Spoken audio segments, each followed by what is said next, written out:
Hello,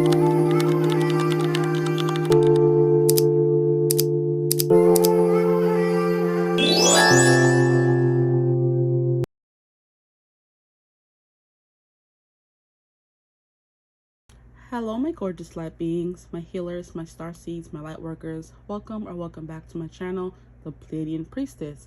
As always, I have a juicy reading for you guys today, and the topic of today's reading came to me a few days ago. I don't know where I was going with it, but I was trying to figure out a topic to do today, and I looked at this one that had like afraid in it, and I'm like, oh, we're still in the Halloween theme, so I can do this one. I was gonna save it for when Halloween was gone, but we can do it now. So we're going to be getting into what compliments are people afraid to give you / things they're scared to tell you. Okay, so we're going to get into it. I didn't even write it down like that, but it came out that way so organic, okay? Things they're scared to tell you. So I'm going to write that down.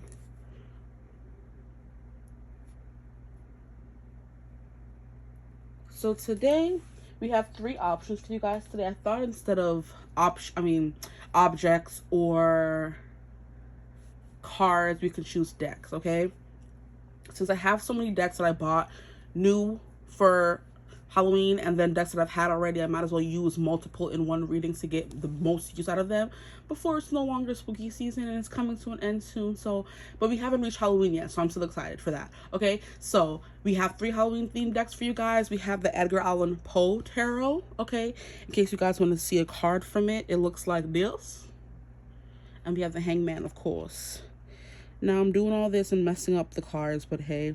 For group 2, we have the Trick or Treat Tarot, and the cards look like this. Temperance, interesting. For group 3, we have the Haunted House Tarot, and the cards look like this. Okay. So you're going to choose the deck, the back, and I'm also going to include images if I remember, so you have images, the thumbnail image to choose from, as well as the cards, decks, and whatever to choose from. So what you're going to do is choose the deck that calls out to you the most, or the image and the deck. Feel free to choose more than one deck or more than one image. Why not? And we're going to get into what compliments are people scared to give you / things they're afraid to say, okay? Scared to tell you. So we're going to get into it. Choose the option. And as always, I will see you gorgeous people at your reading. Bye. See you there. Hello, my gorgeous group 1s. Welcome to your reading. If you chose the Edgar Allan Poe Tarot or the energy of group 1, the number 1, or you chose thumbnail image 1, welcome to your reading.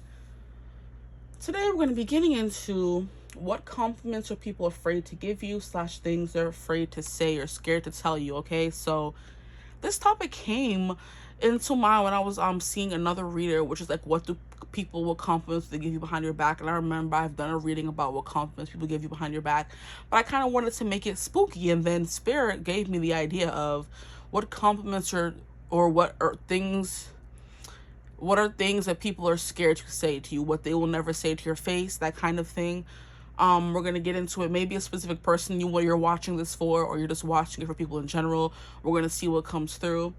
But yeah, this is another segment of our spooky series, okay? And I chose to do this because I don't know, there's just something interesting about the topic. I'm already like spacing out a little bit in your group, like I'm losing train of thought. Maybe that's what people would be afraid to tell you, that you make them lose their train of thought, or you make them forget where they are. You make them nervous, things like that. That could be what's coming through. Because I don't know, I'm just getting like, I know what I want to say, but it's kind of like it's not coming out the way I want it to come out. And that is something that happens when people make you nervous, scared, intimidated, that kind of thing. So people would never tell you that you make them lose their train of thought, you make them nervous, you make them scatterbrained kind of energy. They know what they want to say, but then when like they're in your presence, they can't say it, you know? So yeah, that is coming through heavily for you guys. So that is one thing already coming through that some people are scared to tell you, or just one person in general, who knows. So we're going to get into the reading. I have a lot of oracle decks to pull from today. I don't know if I'm going to pull through all of them. I'm going to see which ones I'm called to in your reading, okay? And I'm going to try to speak slow. I tend to speak so fast and I can't help it. I literally try to help it, and I watch other readers and I'm like, how can they speak so slow and calming? I can't. I try so hard, but I just speak fast, and I just, yeah. I am who I am. We are who we are. That's it. Maybe that's another thing. People are scared you talk so fast, and they maybe don't understand everything you say because they're scared to tell you to repeat yourself, because you could be someone who's like a short temper, you get an attitude really quickly. But people also are scared to tell you that, or a compliment they would say is that you are just so unapologetically yourself. It definitely makes them like, they're in awe, you know? We are who we are. You are who you are.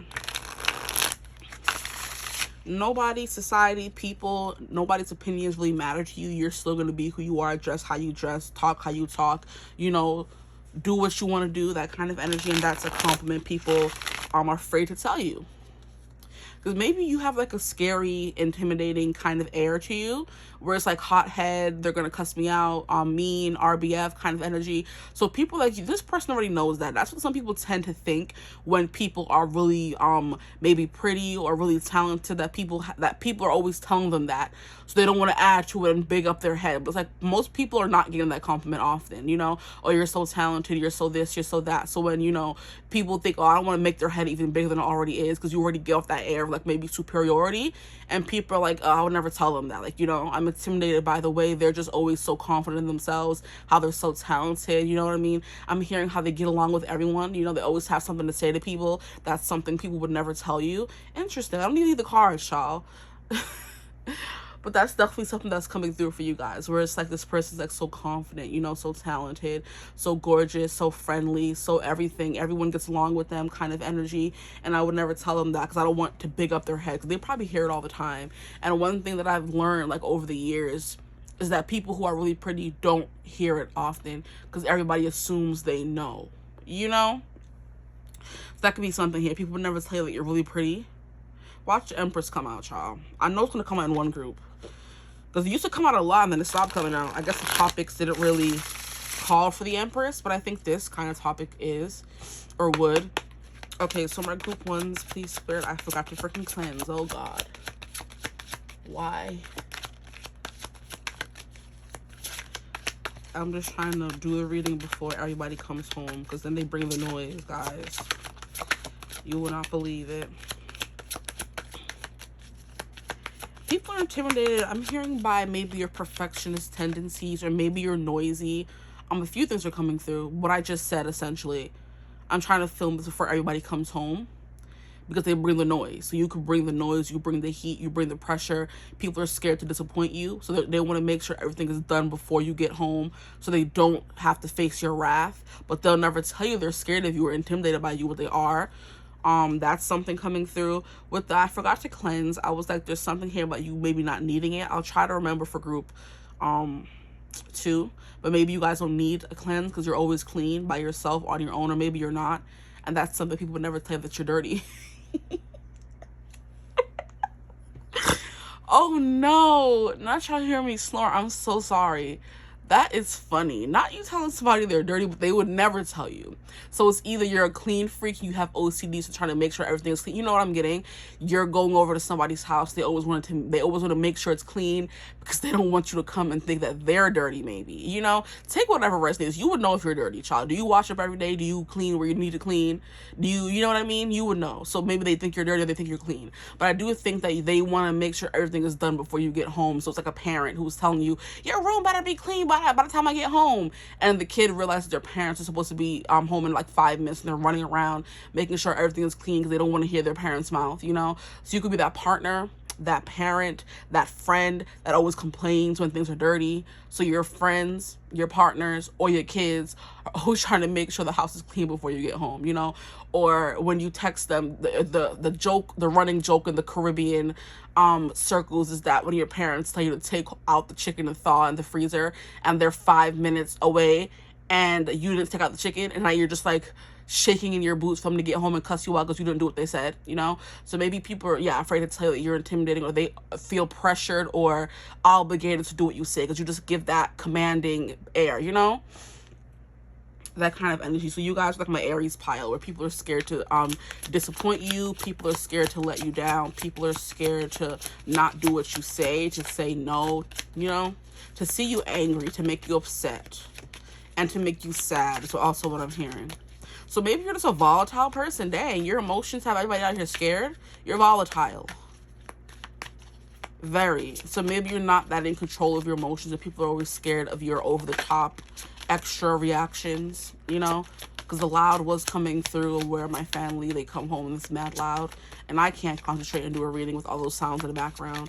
So people try to get things done before you come home because you're loud, or you're going to bring the thunder, you're going to bring the heat, bring the loudness, that kind of thing. We have Page of Cups. Yeah, it's giving me someone who can't control their emotions. Page of Cups. Like a child throwing a temper tantrum, that kind of thing, a little volatile. Where if you're not immature emotionally, you're volatile. You get upset really easily. Here we have the Ten of Swords in reverse. They don't want to betray. They don't want to stab you behind. They don't want to stab you in the back. They don't want to do things behind your back. We have the Hierophant. Yeah, because you're definitely someone who's very responsible. Someone they look up to. So people look up to you. They see you. They look at you as like a figurehead, or someone that makes them feel small, I would say.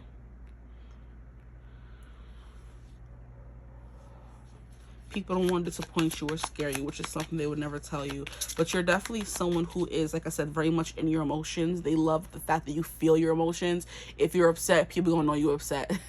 If you're in love, people gonna know you in love. Child, you're not someone who's like the King of Cups where you don't know how that man is feeling because he's so in control of his emotional realm. Nah, you're a Page of Cups, which is the beginning of emotional maturity. You're like, either, like I said, immature, or you're definitely someone who's volatile. When you're upset, everybody knows you're upset. If you're uncomfortable, everyone knows you're uncomfortable. That kind of energy. Maybe people don't want to tell you how easy you are to read because they want you to stay open and available to them so they can see how you're feeling and thinking.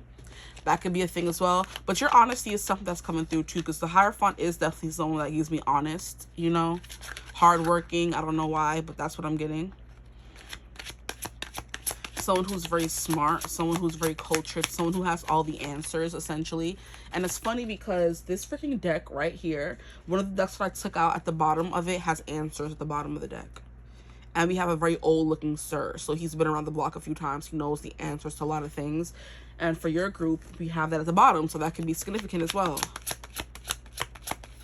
But the Hierophant is definitely someone you come to for guidance and help. So people, the compliment they would give you is you're the person they always come to or want to come to when they need help.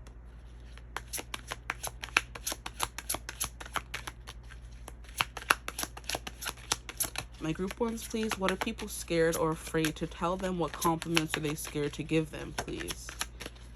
You are, I'm hearing, what's the word or the saying? You're untouchable, you're shrewd, you're someone who's hard to get to emotionally, is what I'm getting. See, so you could be, like I said, emotionally immature to the point where you're not ready or capable of mature emotional connections. So people are scared to tell you that in case you're going to leave, because you have the Eight of Cups coming out when that thought was trying to bubble through and come through. It's like people are scared to tell you something because they're scared you're gonna run away. So they do see you as a little immature, because people who can't deal with their emotions are what?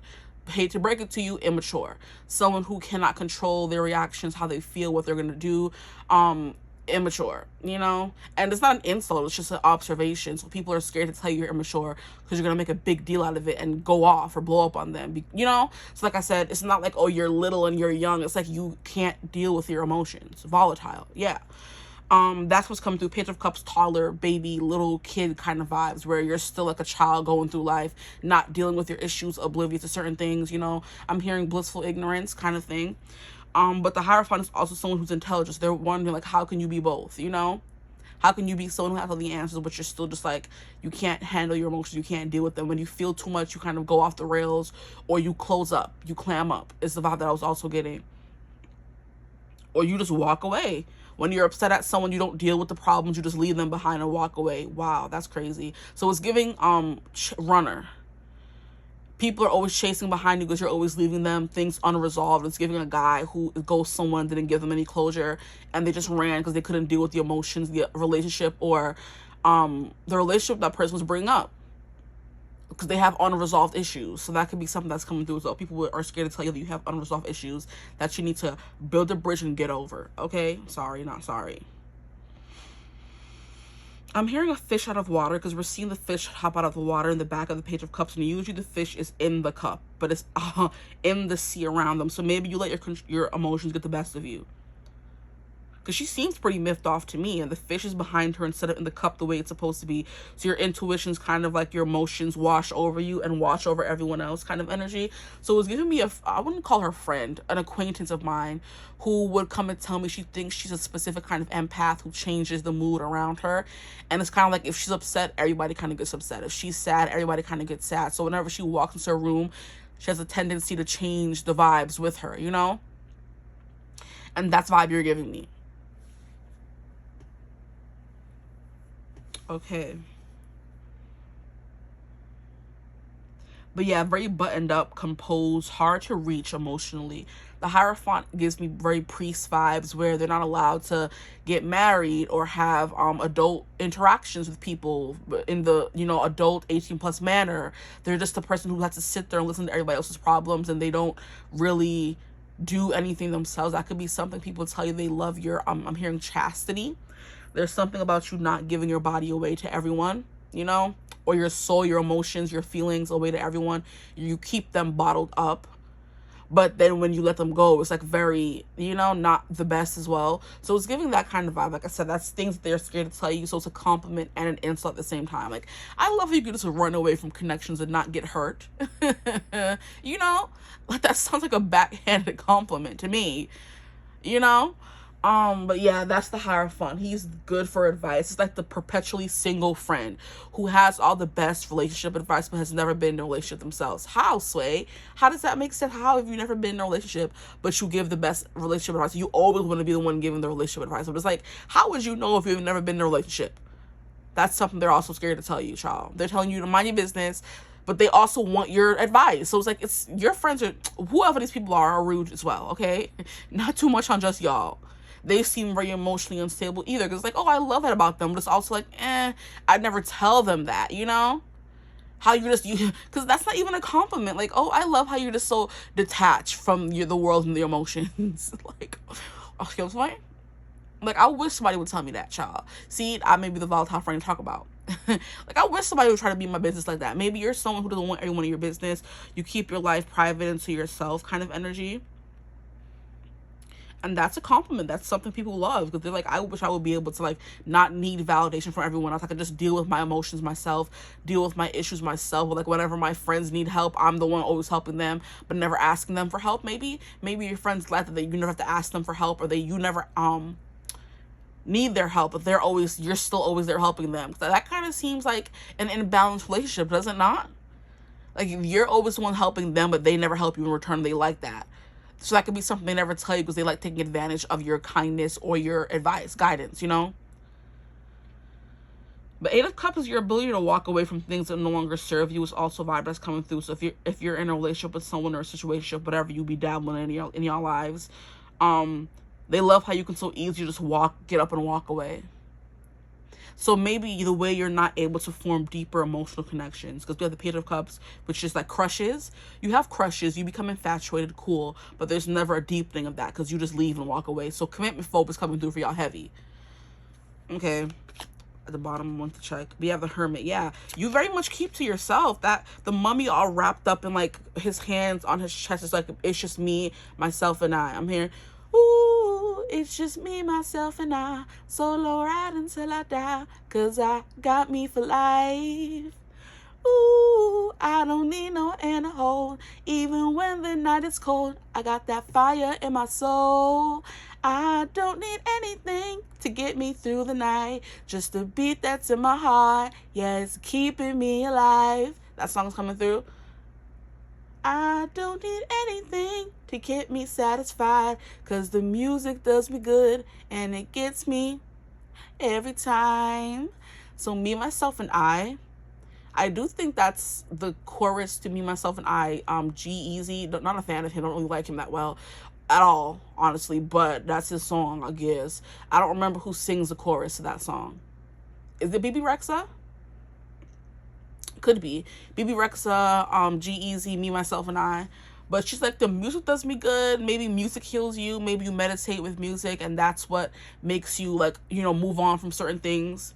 Instead of, like, having a conversation with a friend, you're just able to listen to your songs, cry it out. This river, this lake that's consuming her, but she's still not even buried by it, So even when your emotions are volatile and all over the place, you still have hold on them, is what I'm getting with these two coming out back to back. Page of Swords, Hierophant energy. It's like you're still composed. People would never know that you're drowning in your feelings, which is like, it's not King of Cups, because people can tell you're feeling things, but you're not letting it control you. And that's kind of the opposite of what I was getting. You're still on top of this whole lake of emotions. Her feet are just barely like, you know, touching it. She's still fully above it. And then we have the Hierophant energy. Interesting. I'm getting this vibe now that I'm looking at it even more, and I'm seeing it's kind of giving Egyptian or desert vibes. The movie or the show on Disney Plus, Moon Knight, immediately came through. So there could be something here about yeah, bipolar or dual personality, something along those lines. It was him, and then it was a person inside of him that would come out and turn into the Moon Knight kind of energy. So there could be that, a little bit of that coming through. There's like two people living inside of you, one that's volatile and one that's like very composed, you know, the one who's the goody two shoes, which was the regular dude, you know. And then even he had multiple, yeah, in that show we learned, not to spoil it for anyone, but it's been out for a minute now, at the end we learned that he could be potentially in a mental institution because he had like 3 personalities living inside of him. So we're not sure at that point. I think maybe, I don't know. See, unsure. Don't know what to do, what we're doing. We're lost a little bit. We're not sure at the end if he's in a mental institution or if what he's thinking of is fake or real. We don't know at the end. Wow. That's a deep, dark memory. I forgot about that show. I gotta go do a rerun. It was a really good show, guys. Moon Knight, Disney Plus. That's what's coming through. We learned in the end that he could potentially be in a mental institution. It's all fake. The whole Moon Knight journey he's going through. And we're never really told if it was real or not. And where's season 2? It wasn't canceled. It's been a good minute since I saw that show. Huh. Interesting. But yeah, that came through for a reason. There's something here about multiple personalities, y'all, okay? Sometimes you're very mature, sometimes you walk away and you're a runner, and then sometimes you let your emotions overcome you, or you let your emotions overcome everyone else, and you're still fine.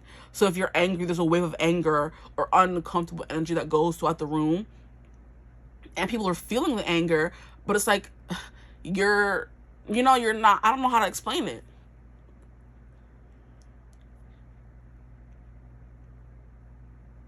Or it could be the littlest things get you upset, you know, and you get over it really quickly. The way kids have a temper tantrum and then they're laughing 2 seconds later, you know, because King of Cups is more you're angry, but nobody would be able to tell.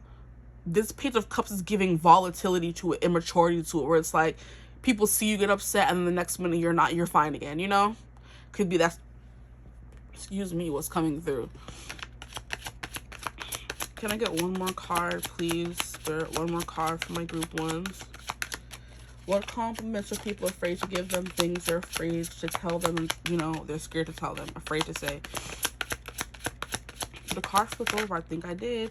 We have Page of Pentacles. Yeah, you're getting pages. And then we have the Nine of Pentacles. Yeah, there's something here about you being stable with the Hierophant and the Nine of Pentacles, but also not being stable. So maybe they love how you're able to be very childlike and innocent, but also very mature for your age. And then we have King of Swords. Yeah. There's a maturity. There's something here about your voice, your wisdom, your knowledge, your guidance. You're a teacher in a way. You teach people how to do things differently or better. But there's still like an innocence and childlikeness to you. So like there's you have sharp edges, but then there's also soft edges you have. And people like that duality to you. So I do believe one of the personalities in Moon Knight was like the playboy, and then one of them was the innocent, bookish nerd. Yeah, I believe so. One was like the more adventurous playboy, I want to do what I want to do kind of energy, brooding, I would say. Very irresponsible. And then the other one was like the bookish guy who worked at the museum or something like that, you know, but complete opposites in personality, which is why I feel like I'm getting like a little up and down here and there with you guys. But yeah, we have King of Swords, which was turned over the deck, and then we have the Page of Pentacles and the Nine of Pentacles. Move these over some more.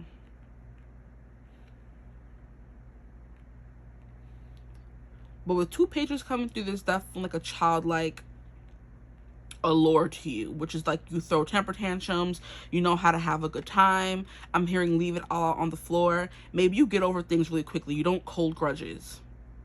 So you are cussing somebody out, and the next minute you're like laughing at them, and that seems, to me, that seems quite unstable, and to them it seems quite unstable as well.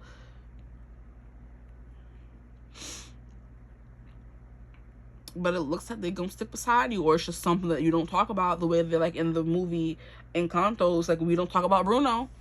All the things that are happening in our family, all the things that are bothering us, all the generational traumas and curses and things that aren't the best, no one talks about it, you know? Everyone ignores the big elephant in the room until it can't be ignored anymore.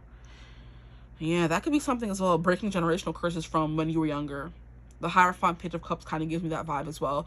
And the Page of Pentacles is kind of like, I'm hearing like being born from the ashes, or turning pain into prosperity kind of energy.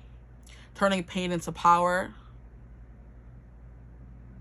So you may not have had the most stable upbringing, because we have the 10 of Swords. So there's something here about you being betrayed, left, abandoned, when you were younger, and you not letting it hold you back, letting it lead you to prosperity instead, you know, healing, growth. And you could be teaching others about that as well. There is a post that I did post on my community tab where it was like, once you heal, you have to use the things you learned while healing to help other people as well, kind of vibe. It's not word for word what the quote said, but it was kind of like that. Like, once you've healed, it's time for you to use what you learned on your healing journey to help other people, you know? Which is what a lot of people are doing. Tarot readers, people on YouTube, whatever. We're using the things that we did or did wrong, or we're missing out on, and now we're reliving it or doing it in a way that's healthy, helping others, or inspiring others to now do those same things. So we healed, you can heal too. We found our power, you can find your power too, kind of vibe. That's the Hierophant energy for real. You help people find their power, which is another compliment. People also think you dress really well, you dress rich, is what I'm getting as well. We have a lot of like sad, forlorn cards, but as soon as we got through those, we came to the more in color cards. These are giving in is it Technicolor? No, Technicolor is this, more so this. This is like muted. So there is something here about you that's like very muted. I'm hearing understated. You don't want to stand out or be the center of attention. Maybe it's something they admire about you as well. They love how you're able to blend into the background, maybe. Or how one of your personalities do and the other one doesn't. Because this lady is wearing all black and it's dark and it's drab from here, and then we move along here and everything's like very these guys back in the days were the rich, well-to-do ones who own plantations and that kind of vibe. People could think you're like I'm hearing Crypt Keeper. Oh my gosh, why is that movie coming through? The weirdest things coming through, things that I've forgotten. And it, like Freaky Friday, where if you've seen it, the Lindsay Lohan and Jamie Lee Curtis version, where Jamie is acting it, but it's supposed to be Lindsay, the younger daughter, in her body, and she's like, oh, I look like the Crypt Keeper or something like that in the movie. And it's like, you look old, but you're not. You're old in body, but you're young, because the lady inside of her, the girl inside of her was a teenager, and she was in the body of her older mother. So she's like, God, I look like the Crypt Keeper. And that's like a part of the movie that is hilarious. I can't with y'all. I can't with this. But yeah, there's something here about you being older, but there's still something very immature about you, you know? You have the soul of a teenager. And that's also a compliment, because you're like, how can that be? That you're supposed to be in your 50s, 40s, 60s, 80s, whatever, and you still so immature. How? That's fascinating to me, you know? To me, in general, for real, but to your people, whoever is talking about you right now. They're like, it's fascinating how you can look older and have the body of a grown ass man or grown ass woman, but you still acting this damn immature here. You still don't got your life together, still can't control your emotions, still haven't gotten over these past betrayals, past things. Like, it's like, grow up. at a certain point. Not too much on y'all group one, I'm so sorry, but that's what's coming through. It's like, yes, you've been through this, you've been through that, but build, like I said earlier, build a bridge and get over it. Like, walk away. And maybe you have, but it's still bothering you. It still comes up. Like, when you try to form deep connections, it's hard for you to do that because you haven't healed. You just swept it under the rug. And the dirt's still finna be there. You gotta vacuum it, then you gotta throw it in the garbage, and throw the garbage out. And that's how you come back and you're healed and you can deal with certain things.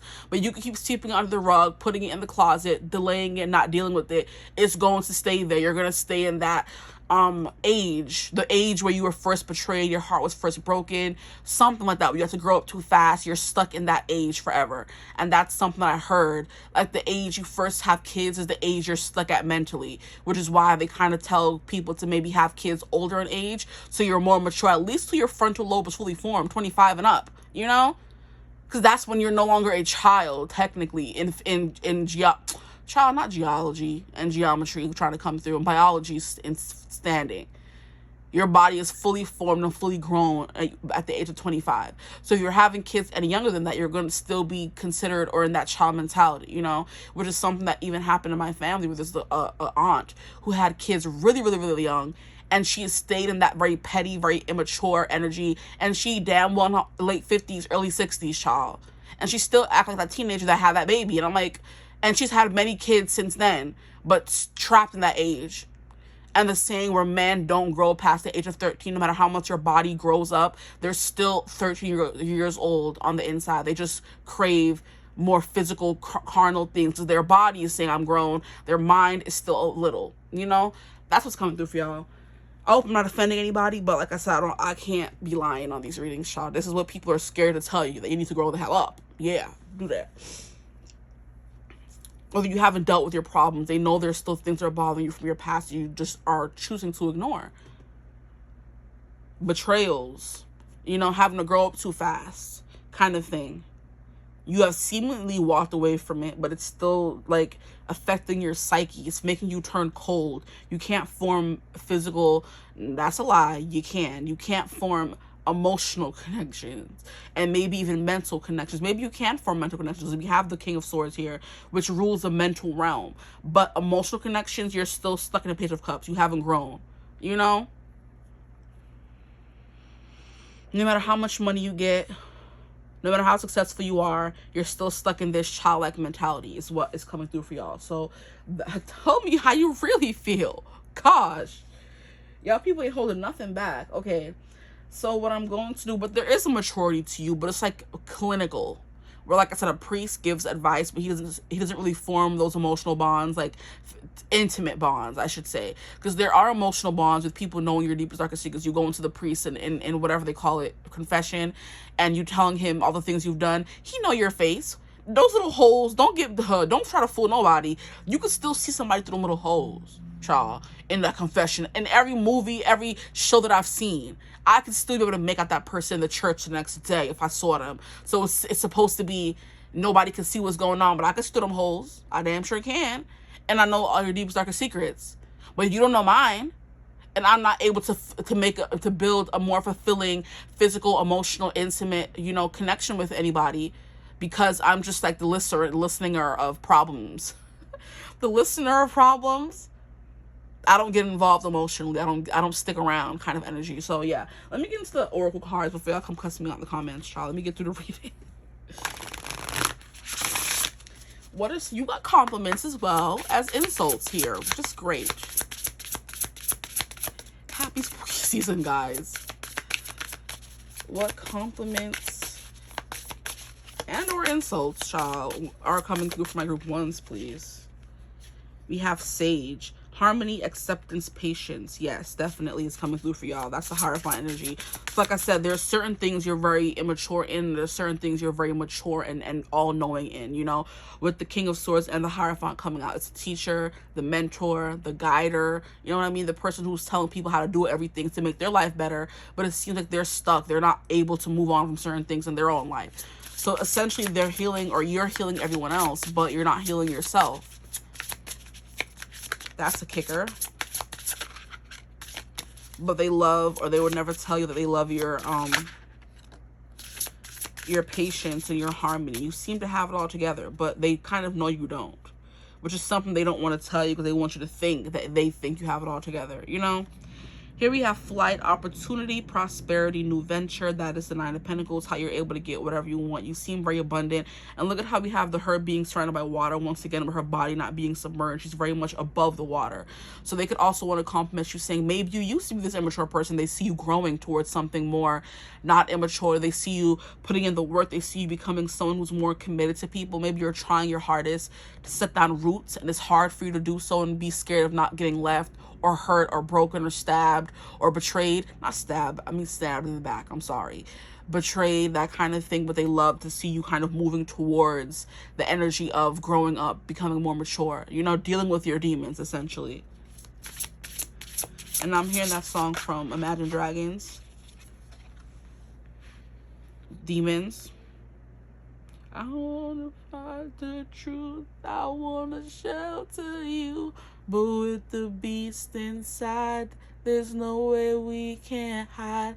No matter what we breed, we still are made of greed. This is my kingdom come, this is my kingdom come. When you feel my heat, look into my eyes. That's where my demons hide. That's where my demons hide. So there's something here about heat, fire, that keeps coming through. So they love that. But it's kind of like like I said, it's coming through as the personification or the comparison of like a child who has like wonder, who is still like immature, hasn't seen much of the world, but they're like throwing a tantrum and everything, so it may not go their way, maybe. But kids are also very determined. They don't give up. If they fall, they get back on the horse, you know? If they fall off the bike, they get back on the bike. They are fearless, essentially. So you're fearless. But certain things do scare you. This person can tell. Now, we have rider, movement. I say get back on the horse. Wow. I wasn't looking at the card, but it came through anyway. We have progress. So yeah, like I said, you are moving on towards being someone more emotionally fulfilled, because we have you walking away from 8 cups, which is not the best of the best. You know, 9 of cups, 10 of cups is the best of the best. You're walking away from what was okay and moving towards things that are better for you. So they love the way you're able to be cold and cut off people with a quickness and move on to things that make you happy, that give you fulfillment, you know, both in the material and in the emotional, okay? But the material, more so the material though, because you have the Page of Pentacles, which is someone who's starting a new job, fearless, you know, learning the ropes, starting over essentially. So you may have like no problem quitting a job and starting a new job. Maybe you studied for years to be this specific kind of person. You had a degree and everything, but you realized it wasn't what you wanted to do. You went back to school. You went back and started your dream job, and now that dream job is giving you the money you need. Like, it's never too late to start over. So you could be someone who is older and you're starting over. People looking up at you like, dang, you really did that. I'm like looking at you in awe kind of energy, you know? But it's like you are coming into peace with this person who you are meant to be. Someone who's more stable, someone who's more sure, someone who's more mature, okay? Someone who's more in control of their emotions is what I'm getting as well. So the next step that I want to pull from is this one.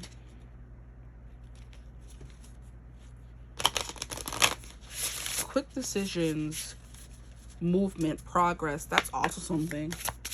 People are giving you behind your back. You're harmonious. You accept things really easily. You're very accepting of people and their flaws.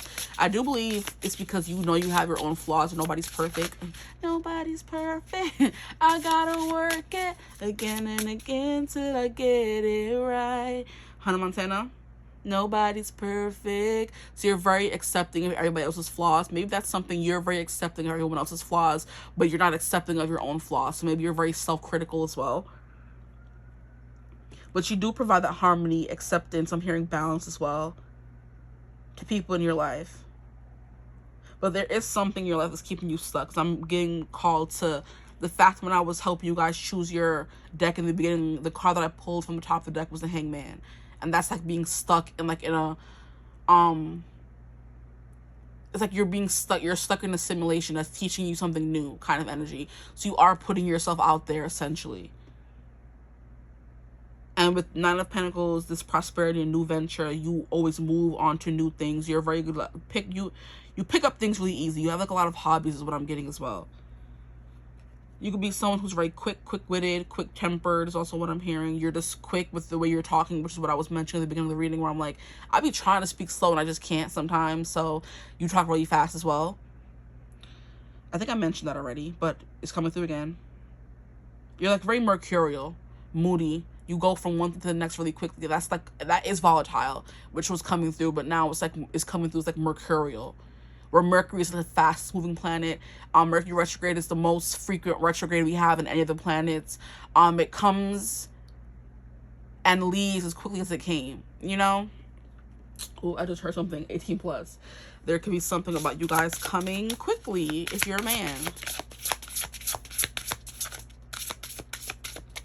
You get to the finish line very quickly.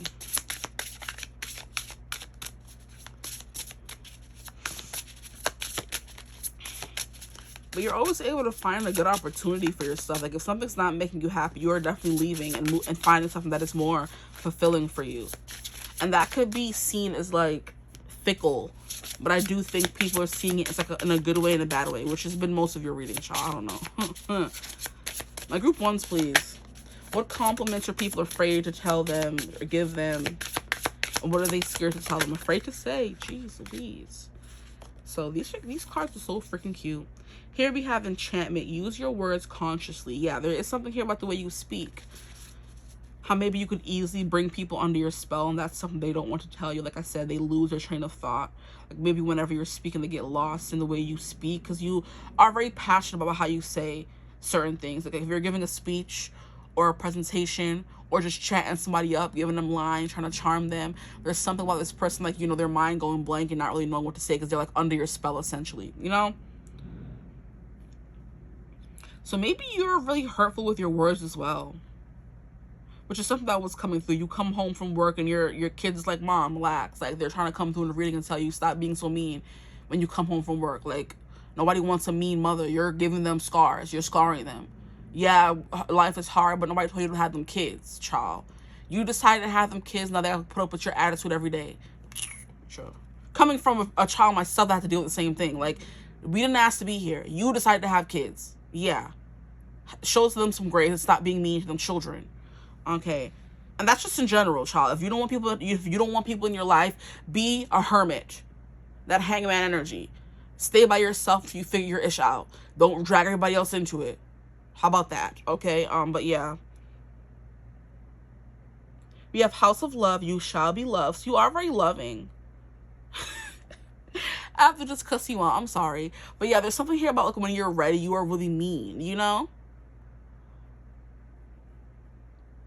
But people, like I said, they also stick around because you give them what they need. Like kids, they have to stick with them, y'all, because you're their parent.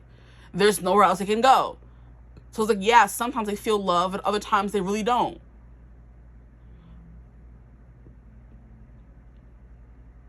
But yeah, just use your words consciously. Like you can hurt people. Like your words really affect people. Okay.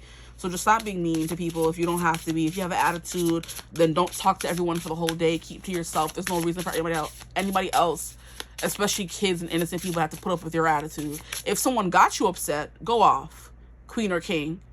Okay. If they didn't, stop being mean. How about that? Okay. Now, House of Love, you shall be loved. That's a compliment they would definitely give you. They feel very loved. Why they don't tell y'all that? How rude. Oh, they're afraid to give you. Okay. Oh, you know what you're giving me? You're giving me the friend who like acts all tough and cold on the outside and the inside, but your friends know you're all love and all gushy mushy and you want to be loved and you don't want to be single and you don't want to do this and you don't want to do that. But that's the kind of front you portray yourself as. But they stick around and put up with your BS because they feel loved when they're with you. So you think you're so hard and mean, but you're really not. You know, it's the teddy bear with the heart of gold. It's the tin man with the warm heart, you know, gushy mooey inside. It's the turtle with the hard shell to protect the gooey mushy inside. It's the crab, the lobster, whatever. You're trying to protect your inner child is what I wanted to say as well. Like you have an inner child that needs healing. And it could make you act in certain instances where you're mean, you're very harsh, you leave, you run, that kind of thing. And they're like, yeah, heal that. But they don't want to be the ones to tell you that. Because it's like, how do you tell someone that they need to heal their inner child, you know? And especially a friend that seems they have it all together, a friend that seems like they don't need help, a friend that doesn't ask for help, but it's always the one giving the help. How do you give someone advice, unsolicited advice they didn't ask for? But sometimes you just got to do it, okay? But that's what y'all friends trying to tell y'all. They said, hey, we understand you've been through some things. You need to heal your inner child. You need to heal. You're not as hardcore as you think you are. They're trying to, like, oh yeah, you hard, girl, of course, or boy, yeah. But they know you're really not. So they're like, we see past the facade. But they don't want to speak about it. Because when you speak about it, you make it awkward. And then you feel like you lost control because they don't see you the way you want them to see you. And it's a whole lot of. But that's what's coming through for sure for you guys. You try to push people away, but they keep coming back because you're love, you know? They feel love around you. They want you to feel love. So they want to return that love back to you, which is why you still have friends with this attitude you could sometimes have. Now we have ancestral alchemy, conjure your legacy. So you are making a legacy for yourself, and that's definitely something that they're proud of. That's definitely something they're proud of. I'm hearing some of you could have kids who are 11 years old. Some of you could be 21 and some of you could be 32. I just wanted to say that. Or 28. Some of you could have a child that's 2, as young as 2, 12, 11. And that could be these kids coming through right here. People want to compliment you on your kids and how you're bringing them up. Even though you could be a little mean sometimes, child. Your kids are still loved.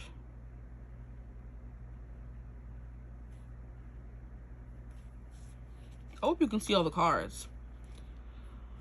What else am I getting? You're definitely someone who's very powerful. You could have like gifts from ancestors. Gifts that have been passed on to you.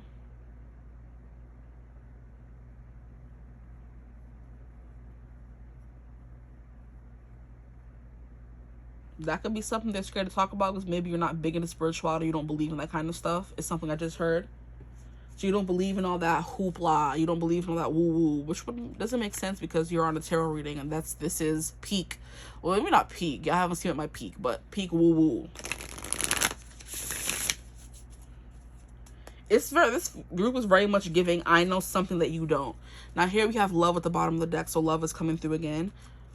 It's like you think you're hiding things really well, but you're not. You think that you're this big, bad, stone cold person, but we know you want to be loved and you want love, and you can be running around telling your friends, I never want to fall in love. I don't need no man. I'm good on my own. But they know you, and they know that you still want to be loved at the end of the day, because who doesn't? Everyone does, no matter how many people say they don't. Of course, you can survive without love. It's not the most important thing, not the end all be all, but you want love. Everyone does, whether it's familial love, whether it's friendship love from your kids, love from a partner. Everyone needs that love. Here we have dreams. They love that you're following your dreams. Why your friends can't just tell you this? How about that? Maybe they're scared to tell you that because you're not good with compliments is what I'm getting. You guys are giving me the not good with compliments people. When people get gushy and mushy, you run away. If they need a constructive, conversation about what to do next or what they want to do with their life kind of energy, you're the perfect person to come through. When it comes to gushy mushy, they're like, you're not that person,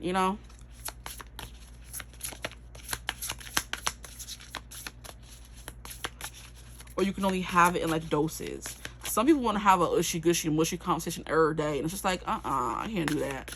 Like, I mean, y'all too, but I'm talking about me specifically. But yeah, y'all could be that same way as well. It's coming through. It's like, I can't do all that. You want me to be gushy and mushy today? Every day? We don't need to have a gushy mushy conversation. I want to have a conversation about stocks and bonds. And where we're traveling next. You know what I mean? And work. I don't want to talk about feelings all the time. That's just like not my forte. It's not my cup of tea. And your friends will want to let you know that we understand, we see you, okay? We love that. We wish we were the same way. But unfortunately, we are overcome by our emotions. And they can also love that when you're overcome by your emotions as well. They love when you're overcome by your emotions as well. They love to see that soft side to you. People in general, friends, family, loved ones, all those people are coming through. Now we have empowerment. That keeps coming through. Enchantment, empowerment, conjure your legacy. They love how you're following your dreams. And if this is not friends and family, it's people who are just seeing you in passing. You seem like someone who's really going places, who's going to provide or attain the wealth for yourself and then provide for others. You're very much giving the friend who makes money and takes care of the rest of the friends, you know? It's like, if I'm rich, we're all rich. We're all rich. And that's compliments people don't want to tell you. Now we have friend. Bro, that's crazy. Yeah. Friendship. I didn't look at the card. That's funny. Okay, yeah. Friendship, for sure. They love your friendship. And like I said, you don't want to be ushy-gushy and mushy, so they don't want to keep telling you this. Like, I love being your friend. I love how you're always there for me. I love how you show your love. You're going to be like, ugh, brother, ugh. Get away from me with all that. You know what I mean? You're uncomfortable with emotions. Yes. It's something that is coming through. Anything that's not productive, maybe making you money, you know, getting you further in life, you don't think feelings and emotions do that. But they do. You know, maybe you're more so talking about dreams and empowerment and how you're going to get better in the next venture you're going to get, in the next takeover you're going to have at the company, or the next promotion you're going to get. That's what you want to talk about. But they want to talk about their boyfriends and girlfriends and love. And you're just like, oh, here we go again. You know, can we talk about something different? And I feel y'all, you know? So you definitely are the people who are more money, material, doing things based. You're the acts of service kinds of friends, because the words of affirmation, the being gushy and letting out your emotions and telling people how you really feel is uncomfortable for you. So you're the doing for people kind of person. Acts of service friend. Or lover, partner, family member, whatever. Employee even. Like, what can I do to make your life better? What can I say to make your life better? I don't want to be sitting here talking about hugging and all this kind of stuff. You know? That's what I'm getting for you guys. But I'm going to end your reading right here before I keep talking, because I can go on and on. But I hope this reading resonated. I am still doing the October special, $55 for 30 minutes, up to 2 questions, in a format just like this, but it's your own personal private link. No one else can see it but you and me, because I did it already, you know? But if you're interested in that, email me, ThePleiadianPriestess@gmail.com. If you're not, thanks for watching. You know, you can always catch me after the sale is gone if you want a reading, but get them while you can, while the iron's still hot. Strike while it's hot. I hope this reading resonated. If it did, feel free to like, comment, and subscribe. Join the tribe. We'd love to have you. If you would ever like to book a personal reading, like I said, email me. But I hope you're having a beautiful, wonderful day whenever you watch this reading. And as always, I will see you gorgeous people in the next one. Bye! And be nice. Hello, my gorgeous group 2s. Welcome to your reading. If you chose the Trick or Treat Tarot, if you chose the number 2, if you chose thumbnail number 2, if you chose the energy of group 2, then welcome to your reading. Today, we're going to be going over what compliments are people afraid to give you and things they're afraid to tell you or scared to tell you, okay? Can you move while you're up on me? Ciao. Does it have something to do with your reading? Can you move while you all up on me? The way you tell the truth, you're unapologetic in what you say and how you say it. You could be one of the people like in group 1 in a way. Yeah, see, just group 2. You said I'm group 2, you know? You're very individualistic, group 2s. Yeah, you have no problem saying what's on your mind. If someone's touched you, you're gonna be like, get up off me, like, why are you touching me? The things that people say in their head, you tend to say out loud. It's the vibe that I'm getting for you guys. You have a slick mouth kind of energy. Maybe you don't like people touching you, because why are you touching me? It was a sheet that was touching me, but I don't like to be touched, child. You know what I mean? You know, I'm getting used to it, like having friends and people touch me, but I'm not that comfortable with physical like affection, child, you know, initiating it or receiving it. So I mean, let me stop. I'm talking too much about me. That's not what we're here for. You could definitely be someone who's not that comfortable with physical affection, people giving it to you or you giving it to other people. Maybe I feel like maybe you have no problem giving, because like I said, I was going on the tangent of me not having, I like to be the initiator of the physical contact. When I'm being touched, like, just, you know, without knowing I'm being touched, I get the heebie-jeebies, you know, kind of like, don't touch me, you know. But that could be you as well, and that's the compliments or things people are afraid to tell you, like why you don't like being touched, why don't you want me to touch you, what's your problem, what's your deal, you know. Why aren't you as lovey-dovey as everyone else? You know what I mean? That kind of vibe. You stand apart in that. Like, you stick to yourself. You're not the friend that's giving everybody a hug when you see them. You're just like very much My space is my own. Stay where you're at. I'll stay where I'm at. Like hugs on special occasions or only if I initiate it kind of vibe, you know? Just a little bit of that coming through for you guys. And there is something here about your energy being very warm. So people want to touch you and hug you and be affectionate and playful with you. Or they want to be able to initiate it without you like going off. But it's like, that may not be the reality of the situation. Like I said, if you can be playful and, you know, poke people and, you know, are very playful and they love that. But then when they come in to give you a hug and want to touch you back, they're like, oh, hold up. Don't touch me now. You know? You're too close. Relax. Whew, okay, I'm done. But you guys chose the Trick or Treat Tarot. Welcome. I'm glad that I'm getting use of all these decks. I wouldn't be able to use all of them. But as of today, I've opened up all of the decks that I've bought for this year, which I'm happy. And now I'm kind of reusing some from last year. So, what compliments are people afraid to give you? And things they're scared to tell you. We're going to see what comes through. There's something here about you being very quiet, because I don't know why that kind of came through.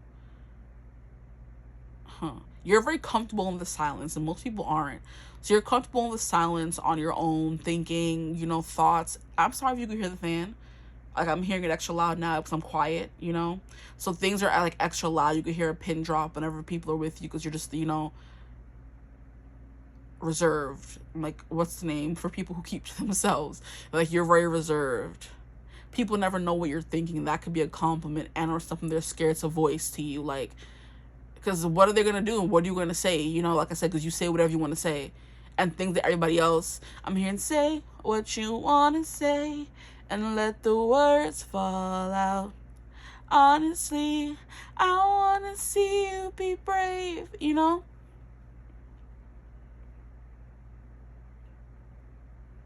So now with you coming through as reserved, I'm not getting reserved like the shy way.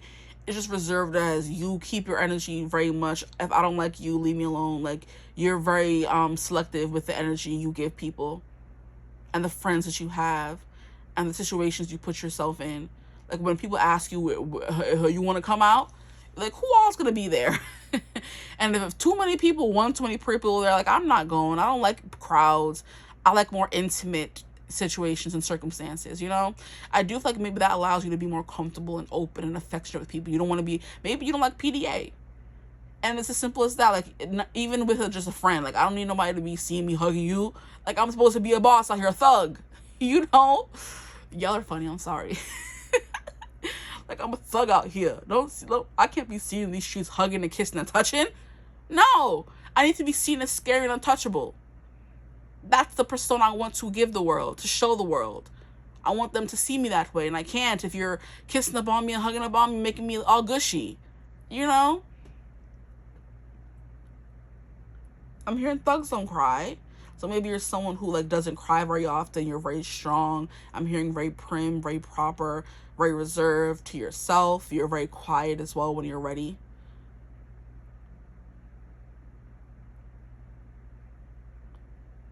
And those are things people, like, admire when they're just like, I want to tell them, I want to compliment them on that. But that's, like, a weird thing to compliment someone on, you know? Like, I loved how you're so emotionally detached. You can come through that way. Like, is that even a compliment? It is in their eyes, but to someone else, it may not seem like a compliment. Maybe to you, it may seem like a compliment, but they're scared to see what you're going to say. Because you're, like I said, get up off me, you know? Kind of energy. You say other things that everyone else would be scared or too proper to say. You're just saying it. So not a wild child, but you can be when it comes to what you say sometimes. You're very blunt is a vibe that's coming through. And people are like, I wish I could be that blunt. I wish I could tell people to stop touching me. Because it's, like, so customary in certain cultures to think that it's okay for uncles and aunts and cousins and mothers and fathers even and grandmas and grandpas to have some kind of authority over your body and because you're a child. It's like, no. If you have a child that doesn't want to be touched, respect their boundaries. You definitely respect their boundaries. I'm hearing that song, Just Respect My Conglomerate. Like, I'm telling you, I don't want to be touched. I'm a more quiet, reserved child. If I'm, like, you know, shrinking away from all the elders touching me, you as my parent should be respecting my boundaries. You, even yourself, if you're my parent and you want to come and kiss up on me, if I don't want you to kiss up on me and hug up on me, I'm not your property. I'm my own person. Don't touch me kind of energy, you know? But in many cultures, like very much, oh, elders, whatever elders say goes. And if you don't say hi to an elder, hug an elder, you're rude. And I'm going to be rude. And I'm going to be rude. Because I don't want to be touched right now. You have no say over what, you have no say over my body. And I hate that in some cultures, like, oh, if you're, oh, come give uncle a kiss. Get off me. Don't touch me. And if you don't do it, you're seen as rude or problematic. And I'll be rude and problematic. And what? Or if someone's breath stink, you want to tell them, your breath stink. You were that kid. Yeah, you were that child, for sure. Like, don't touch me. Leave me alone. You know what I mean? I don't like him. I don't want to go to his house. That kind of very outspoken behavior. But like I said, you're also very quiet. You're outspoken on the things that really matter to you, is what I'm getting as well. Let's get into the cards. I'm talking too much. I don't think I need the cards, though. For group 1, I was kind of doing the same thing, getting messages just by sitting here and minding my business, or minding your business. Okay. Like, I wish I could be that assertive in that. Leave me alone. Don't touch me. I don't want to be touched right now. Like, it's like voicing your, what is the proper word that I'm looking for? Desires. Like, hey, I want that candy. Give it to me. Like, you were very much that child. And it's like, huh? How can you be like, so you ask for what you want, no problems, or tell people how you feel, no issues. Okay, so for my group 2s, please, Spirit, what compliments are people afraid to give them?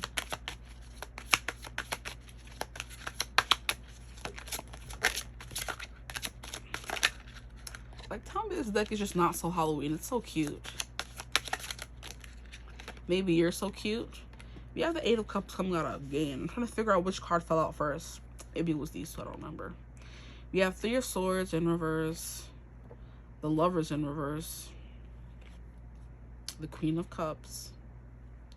The 8 of Cups. The 8 of Cups coming out again. If you felt called to group 1, you could go watch group 1. The World.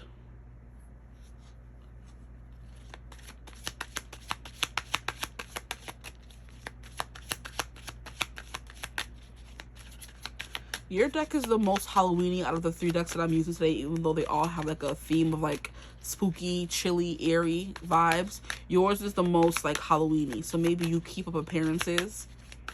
Like I said in the beginning, like, I don't want people to see me as this or that. I have to keep on a face. There's a person who I am in public, you know, and then there's someone who I am in private. And that's a compliment. People are like, I wish I was that. I was able to kind of separate my life like that.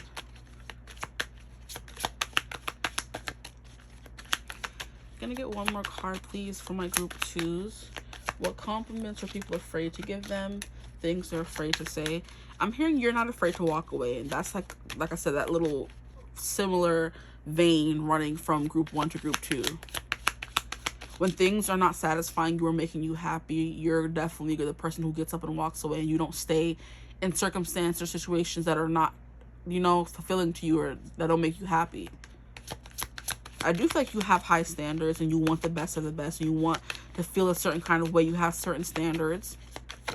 When it comes to a relationship, why try to catch a card and it falls anyway? How annoying.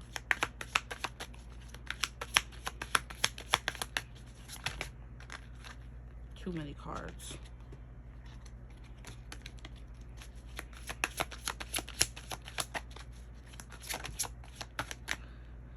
Four of Pentacles. Okay, this one to come out because it came up before. And I put it back, I think. Okay, where's the cards? They go there. And then we get the one that fell. Where did it fall?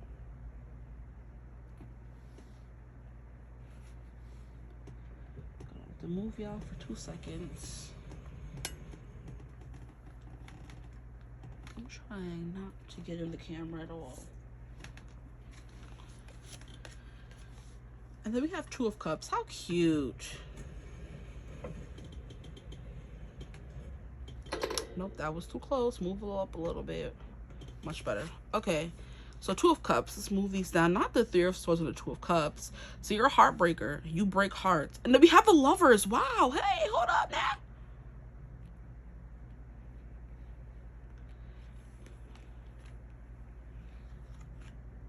We have Morticia and Gomez. They are the ultimate lovers, I would definitely say. The ultimate lovers, doting on them. And that's what I'm saying. You attract partners who want to dote on you, who want to kiss your hands and feet, but then you tell them, no, you can't do that in public. And they're like, I don't understand why. You know what I mean? It's like, I have a reputation to uphold, is the energy that's coming through. So maybe you detest like emotional situations, but people like want to dote on you and give you things and give you compliments, but like I said, they're scared to be affectionate or mushy with you. And that's something that they're maybe scared to bring up, because they don't want you, like, you know, to not attack them, like blow up on them.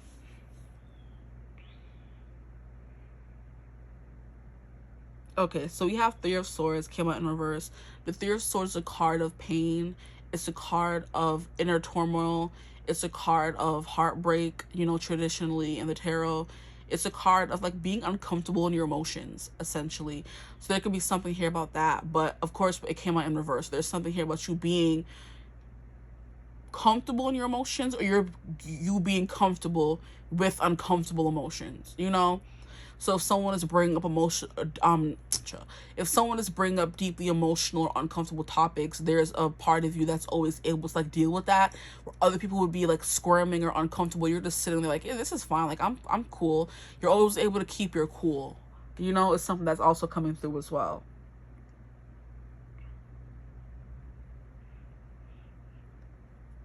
Yeah, you're cool with the uncomfortable, the macabre, the eerie, the spooky, like things like that. You're good. You stay cool, calm, and collected in those things. Like you could watch a scary movie and go home and like be fine afterwards. Or maybe you're not. Maybe you're someone who's uncomfortable in your feelings, but you put up an air of being comfortable in your feelings and not letting anything affect you or bother you. And it's a compliment, because some people wish they were able to be so unreadable. I'm hearing inscrutable. Inscrutable. You're good under scrutiny. Yeah, there's something here about you being good under pressure. If you're in trouble, you're fine. You're not sitting there going crazy over being in trouble. It's like, okay, I'm in trouble, so like you're the kind of kid, if you did something bad, knowing you're going to get in trouble for it and still doing something bad because you didn't care, child. I wish I was a good two shoes, child. I could not do whatever I wanted. Like I was like, oh my, like I had bad anxiety, you know. Like, what's gonna happen? What are they gonna do? And they're just some kids who just don't care. Those are the kids you can't control. They're like a wild card. And that could be you guys as well, a wild card. Where things that make other kids uncomfortable and scared never made you scared. And as an adult, it's worse, you know, or better, I would say. Because kids don't really know how to navigate the world, because they're just like, you know, they're kids. They're just living how they're living, doing what they're doing, and probably getting in trouble for being so maybe cold and detached or comfortable with the uncomfortable. And then when you grow up, it's like, now I can be me and I don't really care. Keep my boundaries up, keep people away, push people away, do whatever I want kind of energy.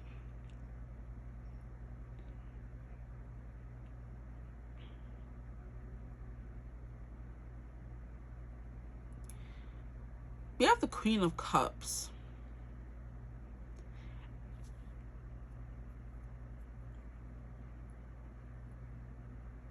I'm still trying to figure out this Lovers card. I want to read for that card before I move on, but there's like something, I don't know. I just wanted to see the cards for a little bit, but I'm definitely going to put them back in reverse for now. You guys got to see them for a little bit upright. But yeah, there's something here about you guys running away from love. There's something about you running away from love because you don't want to get your heart broken, is what I'm getting as well. Now the messages are coming through that the cards are back in reverse, which is crazy.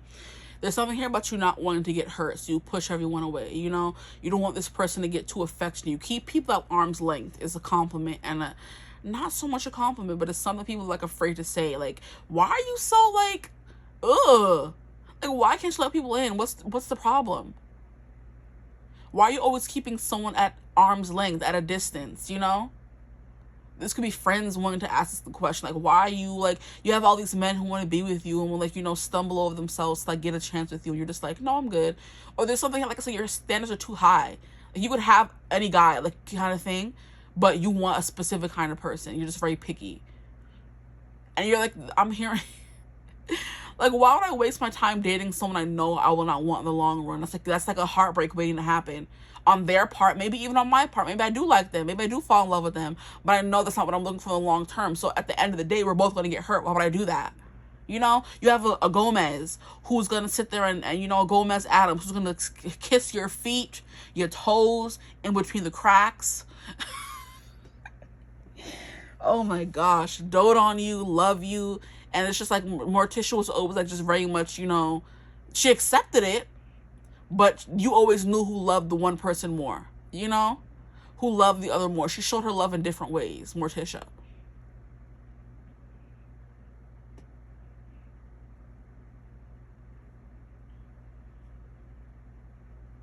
I'm getting like a very weird vibe from you guys. Like, you're weird. You would be what people consider like very weird and out of the ordinary. And you do things not even purposely. It's just who you are to kind of stand apart from the crowd.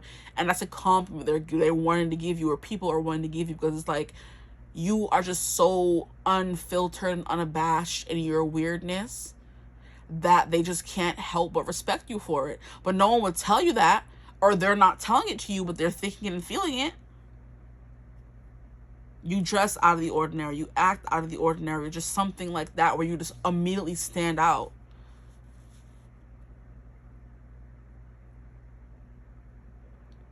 And I'm hearing there could be slight jealousy maybe. That's why they're not telling you.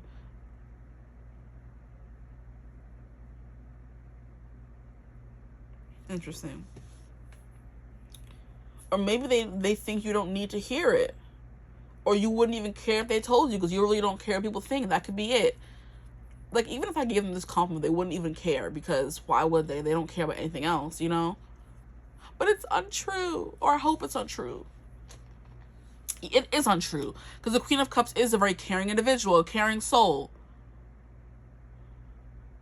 So I do feel like in like your everyday interactions, like with friends, family, whatever, you're like a very easygoing, that's not the word I wanted to use. Like, you're like a very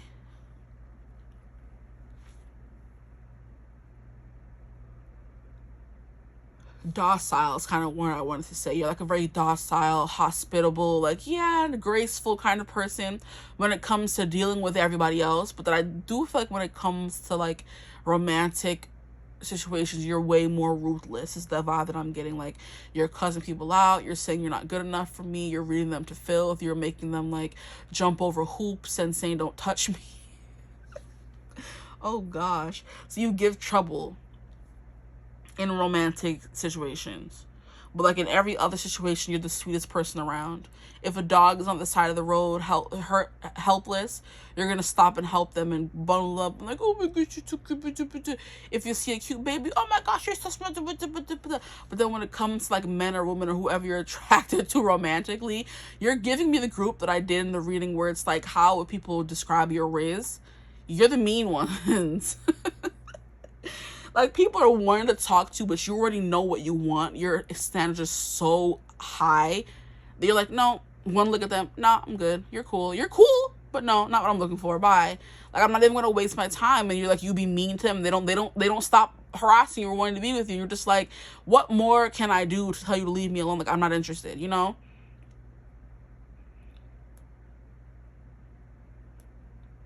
Or it's just like, I want to be friendly, but I may not want a relationship, and that's fine. But people who are coming at you wanting a relationship, you have to kind of act a certain kind of way with them, you know? Because Lovers in reverse and Three of Swords in reverse is kind of like you don't want to put your heart on the line to be hurt, but you're not a mean person. You're not a grumpy person. You're just someone who is not interested in love or relationships right now. And that's also a compliment people want to give you. Maybe you're someone who has decentered men or decentered women. I don't even think men center women, child. That's why decentering men is like way more prominent, because men don't center their world around women. They center their world around mostly like family, moms, sisters, children, and work. Being successful, getting money, traveling.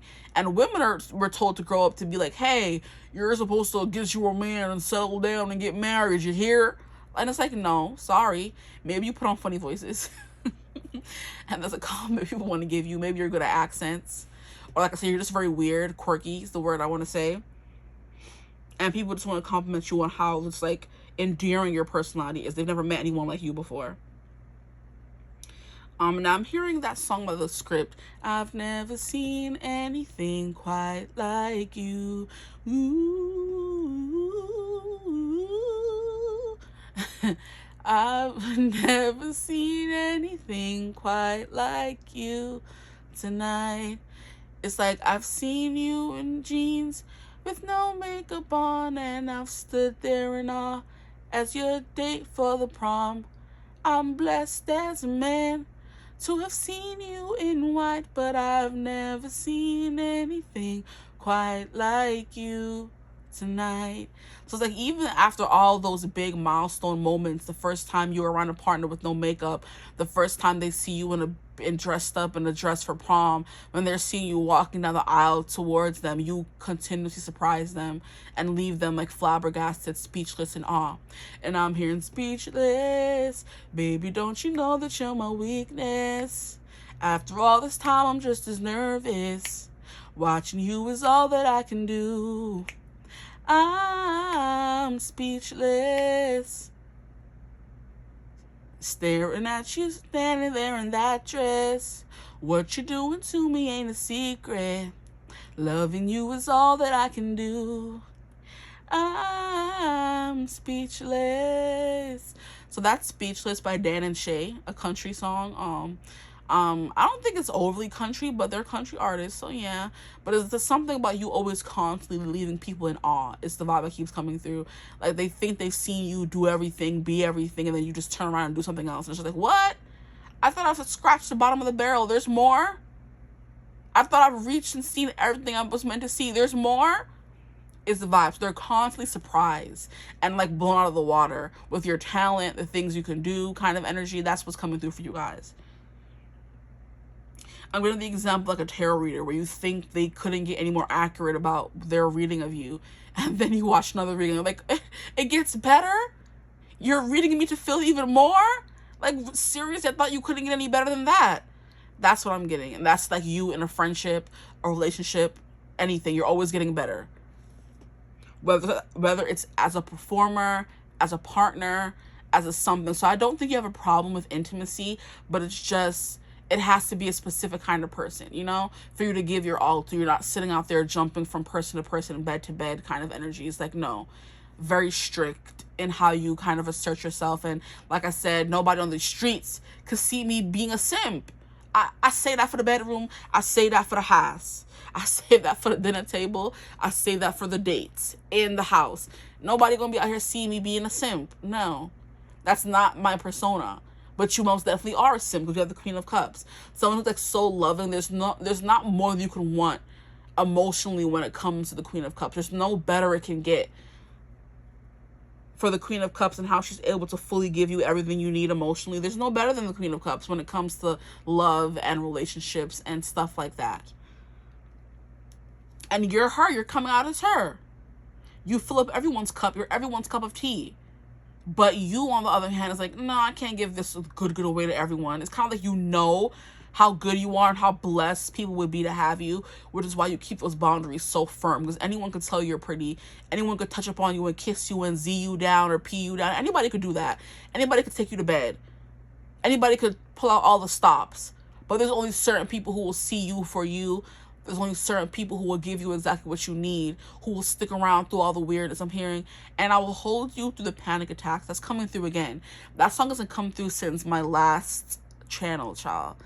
And I will hold you through the panic attacks. I'm trying to remember the name of the song. And I'll hold you through the panic attack.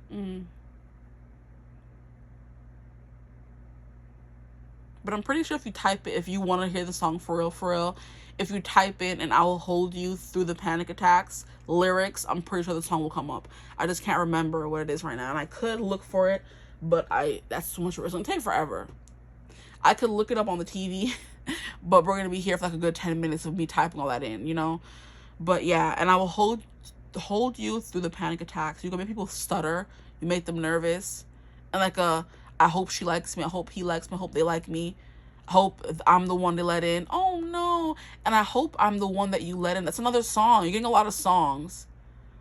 That's a song, I forget who it's by, but it's in the songs like, I hope I'm the one you finally let in. Aww, this is cute. You're making people want you to fall in love with them. They want to be the one to experience you. That's a compliment they want to give you. They know you to be a perfect partner, and they want to experience that with you, but they know you'll probably never give them a chance if they're not what you're looking for, which is completely fair in my opinion. Okay, we have 8 of Cups. Yeah, people aren't fulfilling you. These small... Why they did that? These small little pumpkins. You're like, nope, I don't want that pumpkin. I want the big pumpkin. You know? And I'm hearing that song. I don't want the small one, Daddy. I want the big one. It's by Daddy by D Artwood.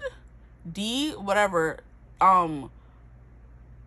It's called Daddy. Daddy, Daddy, please buy me that I know you got money. I want a big chocolate bunny. And my mother tell me, oh, come on, Daddy, I want that chocolate bunny. Know you got money. I want it, I want it, I want it, I want it, I want it. Da-da. You know what I mean? I don't want the... I don't want the pink one, Daddy, I want the big one. I want it, I want it, I want it, I want it, I want it. So you're a little spoiled maybe as well. That's a compliment. That's like not a compliment, but a compliment. It's like you are not stopping nagging someone so you probably get what you want. And it's like you're spoiled. You know what you deserve and you're going to get it. If you would, it's like one of those spoiled brat kids who gets something on their birthday and it's not big enough. It's like, this is it. Like, you know, you could be that way with people. Like, you meet someone you're dating and then you're just like, that's it. You don't have any more depth. There's nothing more in there that you can give me. Like, that's all you are. And like, no, not good enough. And you leave them, you know? So very harsh in the way that you kind of like judge people. And it's kind of like because you know what you want. You're not doing it to be a B or to be mean, but it's just like, I know what I want, and it's not you, and it's not too much on you. It has nothing to do with you. You're just not what I'm looking for, you know? Now, the next one is the world. You do want the world. You want the whole entire thing. You want the whole shebang. You want the falling in love. You want the romance. You want the love affair. Look, we have Romeo and Juliet forever. Exactly. The way that you hold on for that long-term partner, the way that you hold out, I should say, for the long-term partner, you may not date, or you know by the first date, second date, nah, I'm good, and you move on. That is what people want to compliment you on as well.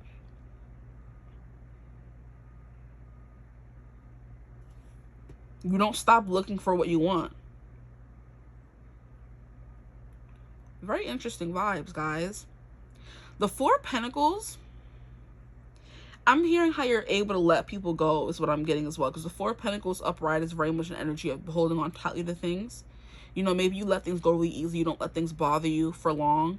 You know, you let things roll off the back of your shoulder if something happened or a relationship happened or a fight happened by, like, you know, the next business day, you're kind of over it. If you broke up with someone, you're not holding on tightly to them and be like, oh my gosh, oh, I lost them. You're like, nope, I know my better is out there. I'm gonna head out.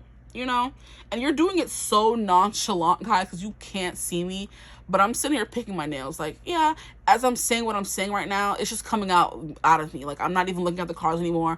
I'm just sitting here picking my nails. Like, yeah, my next person's coming. It's fine. You know how people be looking at their nails like, huh, yeah, it's cool. I'm gonna find something better. You know, you're not letting it stress you out or bother you. You're not holding on to it the way some people hold on to a relationship for longer than they should and let it bother them and the what if and da-da-da. You're like, nope, better is coming. Bye.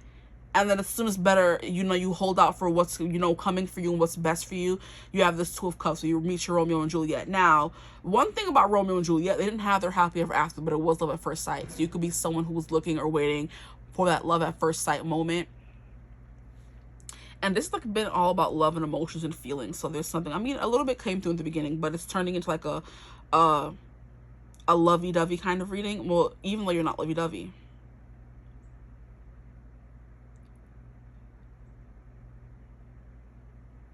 There's is something about like your end all be all relationship. That's what compliments like people would never say to you or give you.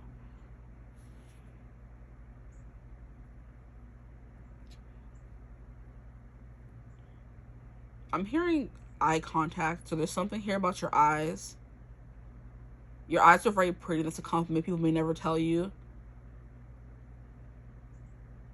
Or they're afraid to give you. Like, I'm making it seem like this is something people would never tell you. No, these are things people would tell you, but they're just afraid to because they think you're going to be like, F off, you know, kind of vibe.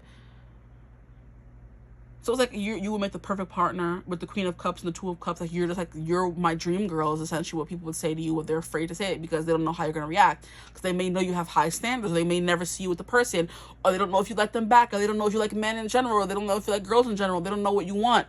And it's like they're scared to ask. So it's like, you know, I'm hearing the song Scared to Start. So they're scared to start anything with you because they may think they're going to get their heart broken, you know? They don't want to waste their time because they don't think you're their type, or they would be your type essentially, you know? So intimidating is very big. Like when it comes to relationships and everything, you're like very approachable. You're very nice. But when it comes to certain things in your life, you're very harsh as well. And you just say you're very open. People are scared to be hurt by you essentially. Because like if you're this way in just regular everyday life, how would you be in a relationship with me? Like, would you be telling me off every day, reading me to filth every other day? Like, would you be like very just open and honest? I don't know if I can deal with it. You know? So they're scared to start, scared to take a chance on you.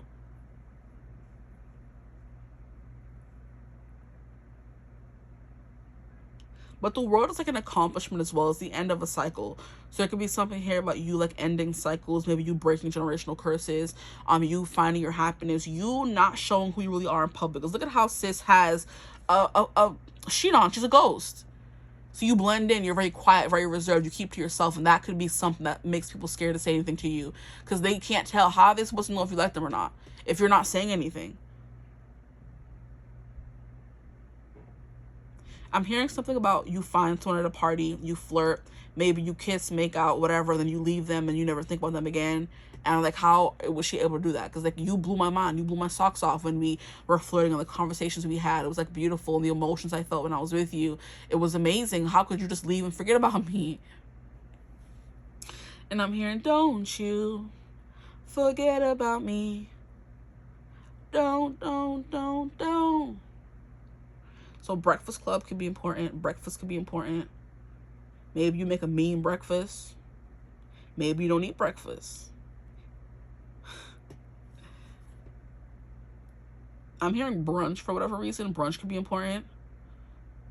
Maybe you go out to brunch with friends a lot and you attract a lot of guys or a lot of attention from the male race, just period. Not the male race. The male who? The male sex. There it is. The male gender. Who knows? What else am I getting for you guys? Let me get to the cards. I haven't even pulled out tarot cards yet.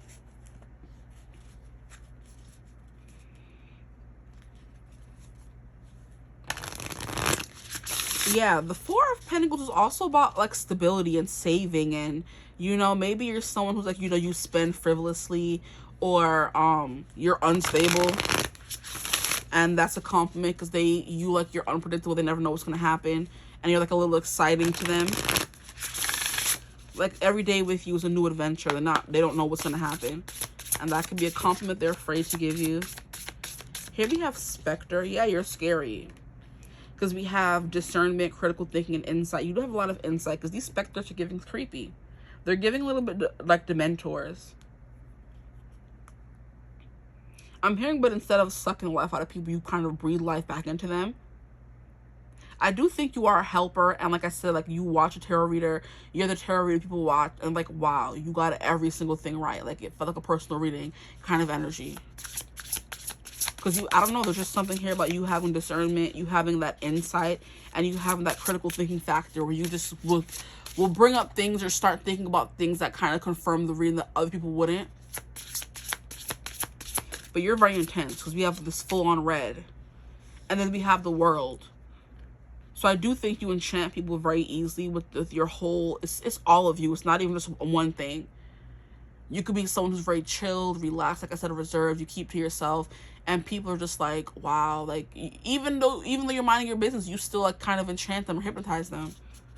We have ambition, willpower, and creation. You're very creative. I didn't want to say you could be a good singer or have a nice voice. You could write really well. You could be a little bit creative because you have all these cups coming through. We have the Lovers coming through as well. Which people are wondering, how are you single? Because they would like to tie you down and snatch you up if they could. Here we have contemplation, search for truth, inner guidance. Yes, you're definitely someone, a bit of like a guru or a spiritual person who's trying to figure out their life. And I think because you have your life figured out, and I think you help people figure theirs out too. Here we have opportunity, prosperity, new venture, another card that came out in group 1. We have the Pack, inner work, deep connection, soul tribe. Yeah, so every person that meets you is like, that's my soulmate. It's the vibe that's coming through for you guys a little bit. Like, every person that meets you thinks that you're their soulmate.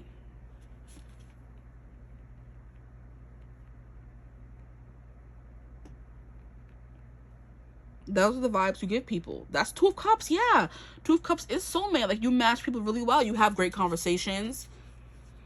You draw them in.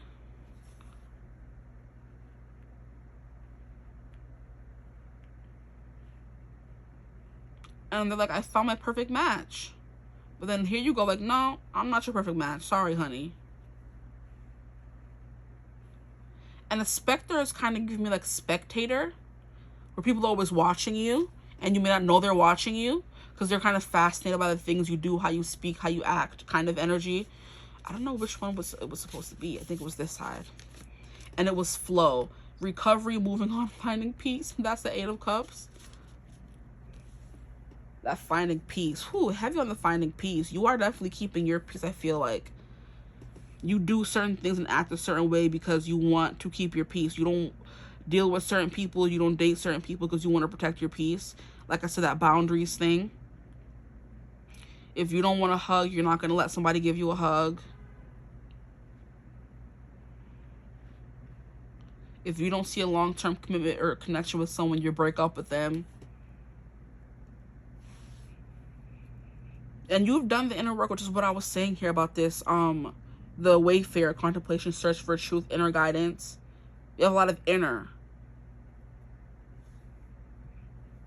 So you keep to yourself, live your life, mind your business, make your money, you know, go on little dates, you know, that kind of vibe. It's given I drink water and mind my business and my life. We're just so happy and fulfilled and prosperous.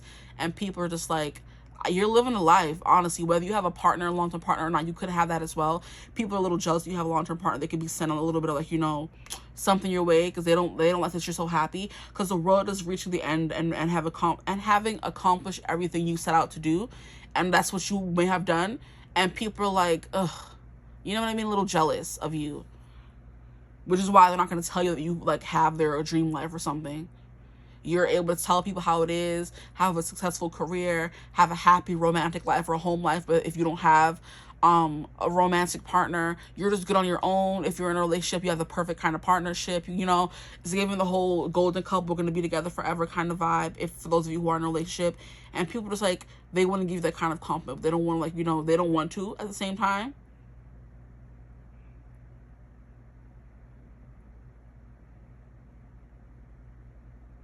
You're just deep, you know? How people say, oh, that person's just like so deep. You're that person.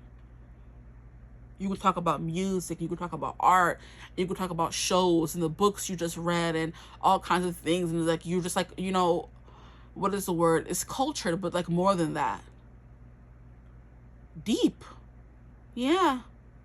Like people who look at paintings and find meaning from it and read books and find meanings from it. You know what I mean? That kind of person.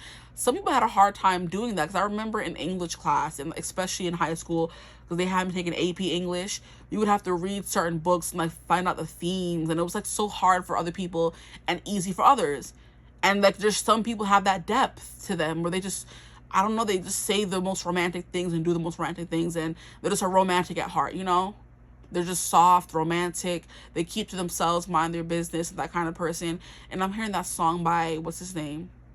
Are you one of them girls who peels back the Bud Light label? Just might run the pool table. Roll your eyes if I call you an angel. Ain't you one of them girls who likes to act all quiet, sexy, not even trying? Yeah, you know I ain't lying. Damn right, you're one of them girls. When we ask to dance, you say no, just to see how far I go. Your song comes on and your eyes close. That's when I know. You got your heart on lockdown. Got a wall I gotta knock down. Kinda wanna do a shot now. Come on now. Are you one of them girls that ain't tryna meet nobody? You're just here for the party. If I'm wrong, then stop me. You're one of them girls that ain't handing out your number. You like to make us wonder. You like to make us want. No, you like to make us want you. You like to make us wonder if you one of them girls. Well, I'm one of them boys that trade his whole world. What? For one of them girls. That's my favorite. Yo, that song has been on repeat lately. So yeah, One of Them Girls by Lee Brice, another country song. I love my country music, if you can't tell by now. But One of Them Girls by Lee Brice, you're one of those girls. A guy asks for your number, no, I'm good. And also in the song, he's like, you broke every heart in your hometown on the day you rolled out, got them all wishing on stars now. You know, so when you left your hometown, every guy was heartbroken because you're the one that everybody wanted to end up with, kind of energy. That's who you guys are. But you just be minding your business, living your life, going to the bar, drinking Bud Lights, playing pool, just might run the pool table. If somebody calls you an angel, you roll in your eyes. Go listen to that song. It's a good one. Like I said, you guys will be getting a lot of songs, so music can be important for you. But you're deep, you're intelligent, you're beautiful, you're successful, you have a good head on your shoulders, you're going somewhere in life, you have ambitions, you have goals. Because you have ambition, willpower, and creation, you create things. Whether it's, you know, content, whether it's music, whether it's books, whether it's something, you like have that flow of creation in you. You're giving off like virtuoso, you're giving off, like, what do people call them? People who are good at a lot of things. That's you. A savant a little bit in some things. So we have discernment, critical thinking, insight, smarts, okay? Ambition, willpower, creation, passion, drive, okay? We have contemplation, search for truth, inner guidance. You have depth, okay? Then we have opportunity, prosperity, new venture. You have success coming through here. Then we have inner work, deep connection, soul tribe. Everybody you meet feels at home with you. That Queen of Cups, you make them feel comfortable, you know, in your energy. Then we have recovery, moving on, finding peace. You're always able to flow through life and learn things and, you know, always come out better for it, okay? Now, I do want to get more cards for y'all. I feel like I'm going to be rushing through this last segment now. Just some confirmations, I guess, for what came through. We have a phenomenon. Yeah.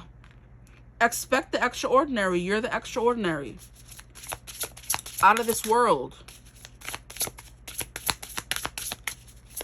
You're one of them girls or one of them guys, whatever, who has everything that anybody in the world would want in a partner, but there's something about you not wanting people, you know, wanting to stay single. You're happy on your own, you know.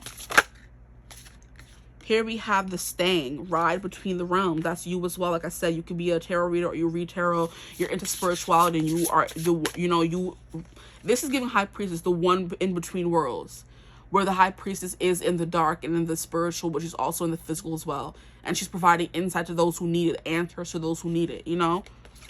And she's a solitary lone creature. She's the lone wolf, if you will. Now we have pierce the veil, move beyond illusion. Yeah, not much keeps you back or keeps you beholden to it. You are an overcomer, you know? You're a change maker, a wave movement. You're a change maker, a wave breaker, curse breaker kind of thing. You know what I mean? You're a change maker, a way maker as well. A curse breaker. A spectator. Let me stop. I was trying to make that make sense. Okay. Yes.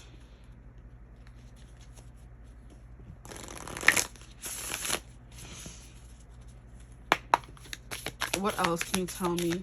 What compliments are people afraid to give my group to? You're intimidating as well, because everything in your life seems perfect and seems great. You're the perfect package, the perfect person. And it's like, how can I tell that person that they're perfect? You know, that's like intimidating to say to someone, like, I think you're perfect. I'm hearing, I think you're special. Has anyone told you that, hey, I think you're special?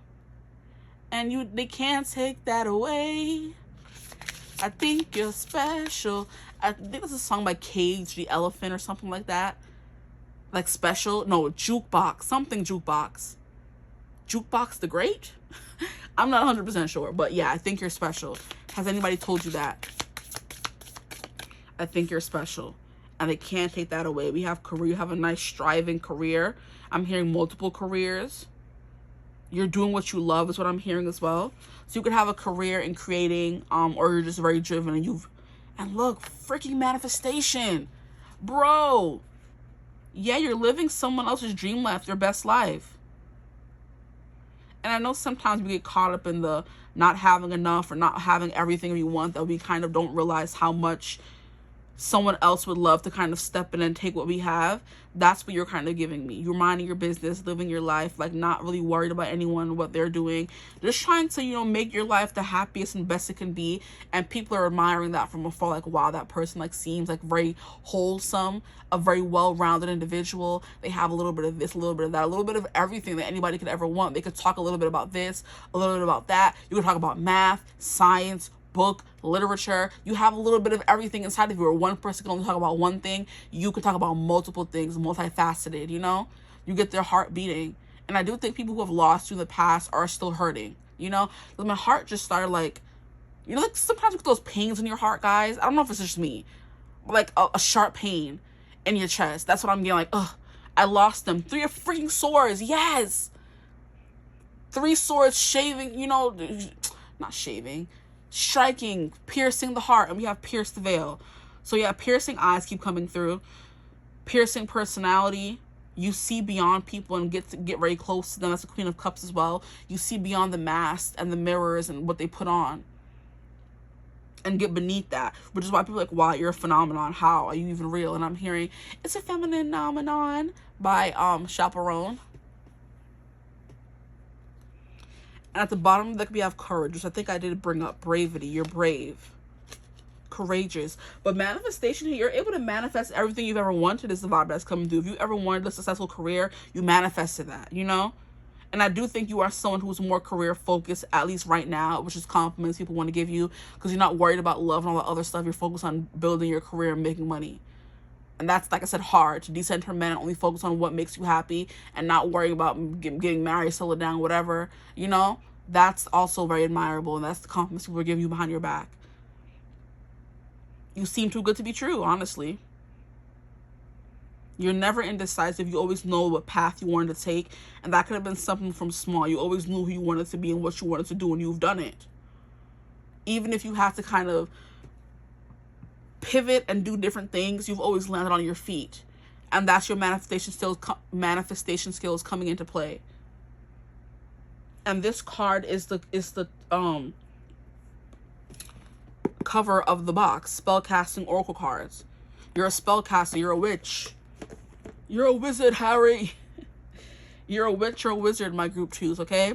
So I'm going to leave the reading right there, okay? You're also very stable like a tree. Nothing can move you. That's the kind of thing that those boundaries you hold very firm. The dreams you have, you hold very firm, you don't give up, and you keep going so you get them. That's something compliments people are afraid to give you kind of vibe. I was waiting for some insults to come through, but I didn't really get much. I think I got some. I got a little bit because group ones was going crazy, y'all. Anyway, I hope this reading resonated. I am still doing the $55 special on my channel until the end of October.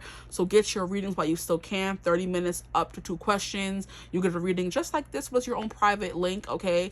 But you're going to email me at THEPLEIADIANPRIESTESS@gmail.com if you want more information, if you have any questions, whatever. But I hope you're having a beautiful, wonderful day whenever you watch this reading. If it did resonate, feel free to like, comment, subscribe, join the tribe. I'd love to have you. And as always, I will see you gorgeous people in the next one. Bye. Hello, my gorgeous group 3s. Welcome to your reading. If you chose the Haunted House, or what is it called? Tarot of Haunted House.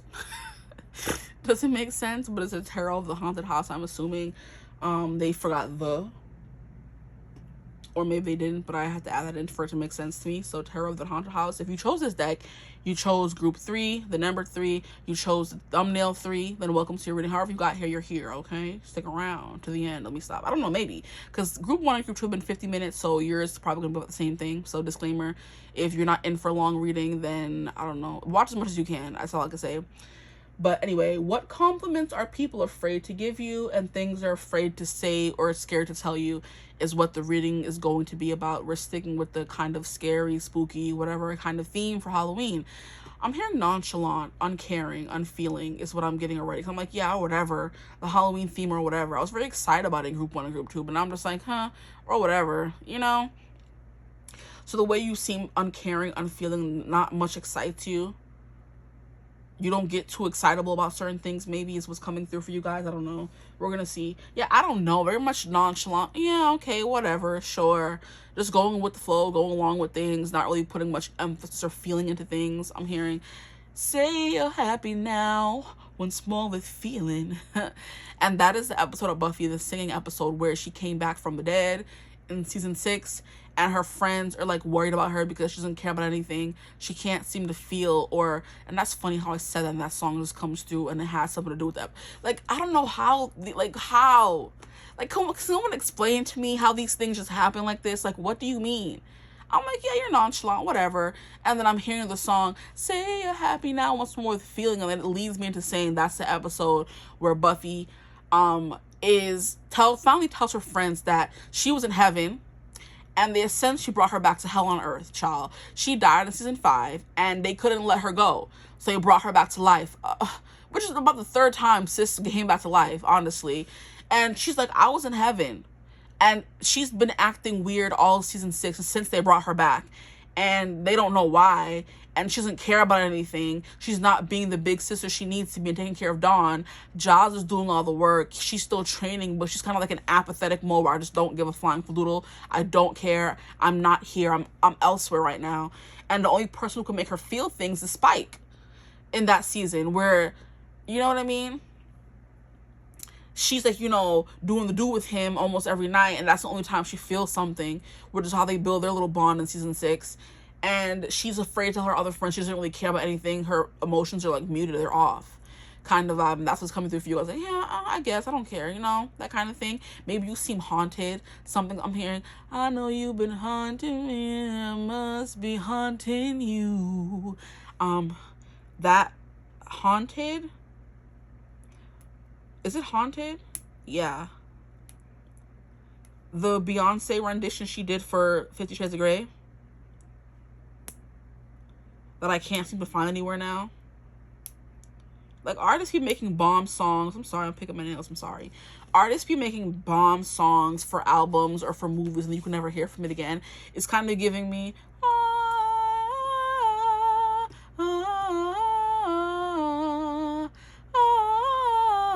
like that song from Twilight or Eclipse where Sia is like, I know you're free to go.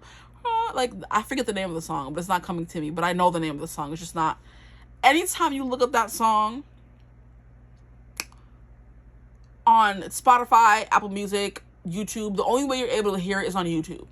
And I'm like, well, why are you guys like this? Like, the song was so good. That was like my favorite scene, favorite song from the Twilight Saga Eclipse movie, okay?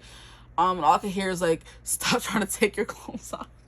Like, Edward was really leading her on. Like, he was leading her on, making her think they was gonna do doodly do, and then just to keep stopping it. Like, you know, maybe you are unfeeling in that way where you're just like, no, like you leave people alone. They say, no, stop, leave me alone. You know what I mean? That kind of thing. Or you come off like that detached energy of Bella and Edward and Buffy in season 6 of Buffy the Vampire Slayer.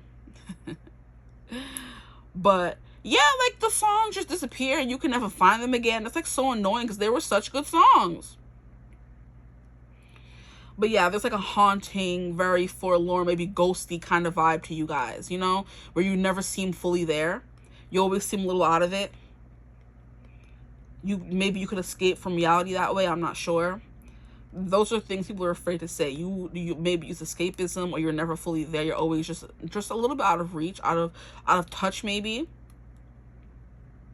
Out of touch with reality, or certain things could be coming through as well. And I'm still picking my nails. I don't know why. I swear I've gone from biting them to picking them. I used to bite my nails so bad when I was younger. I tried to stop.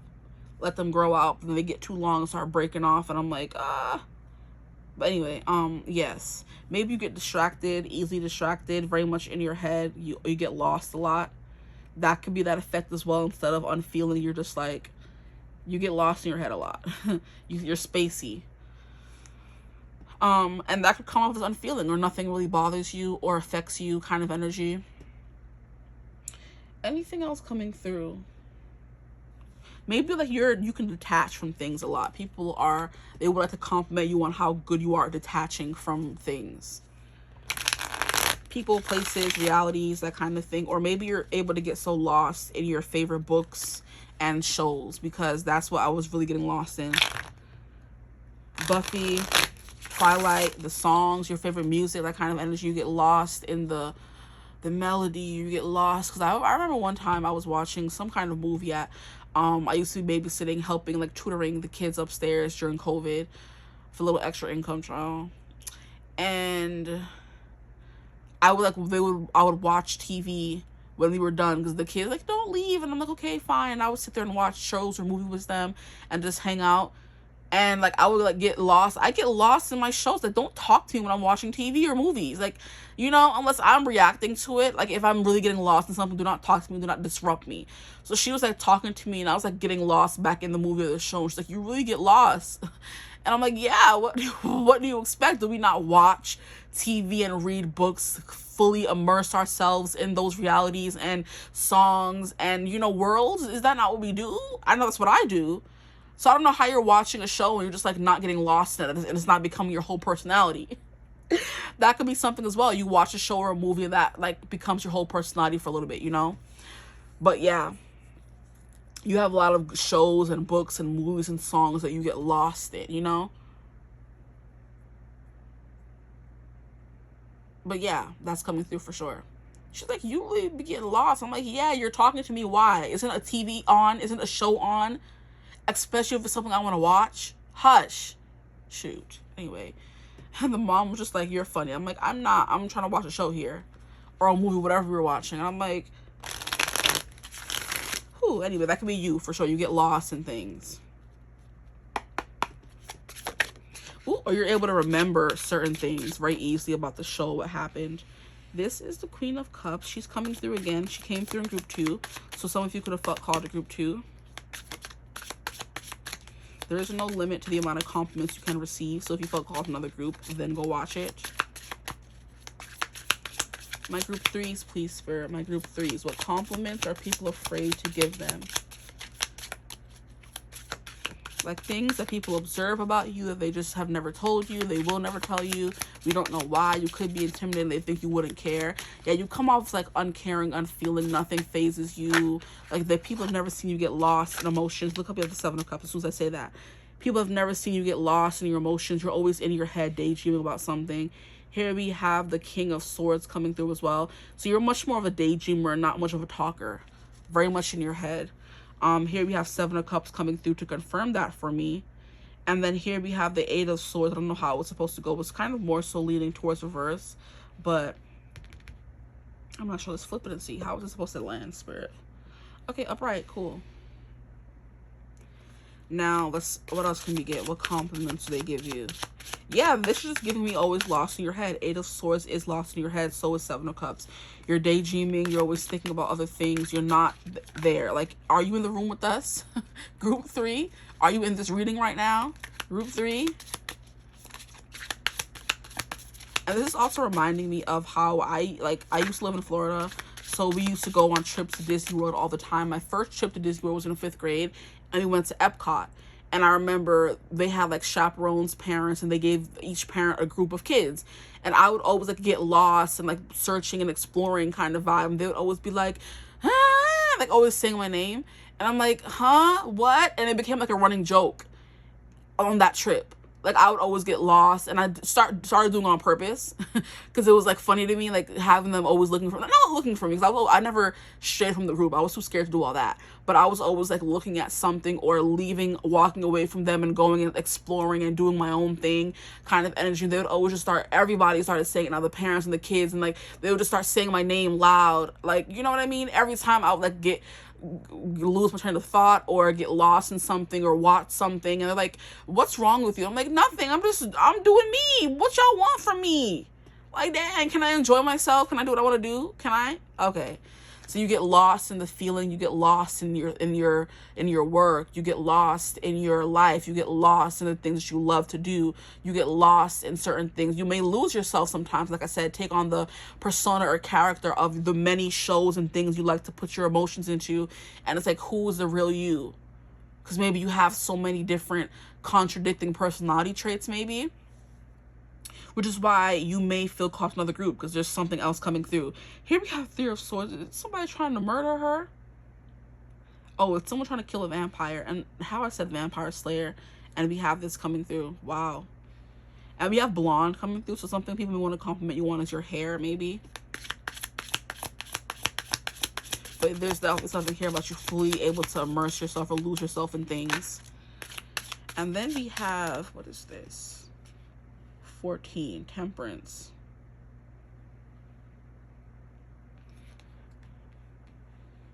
Yeah, I don't think you ever get like angry or upset. Maybe you don't care enough to. This is what I'm getting. You know, like, I don't really care enough to get mad that this person did that. I wasn't even invested anyway. You know, like if someone cheated on you, I really don't care. I wasn't really invested in the relationship, you know, that kind of thing. You're always 1 foot in, 1 foot out, always ready to leave, always ready to run. Like I said, this time I'm ready to run on, escape from the city and follow the sun, because I want to be yours, yes, I want to be mine, I don't want to get lost in the dark of the night, this time I'm ready to run. I'm ready to run One Direction. Rest in peace, Liam Payne. Just a moment of silence for Liam.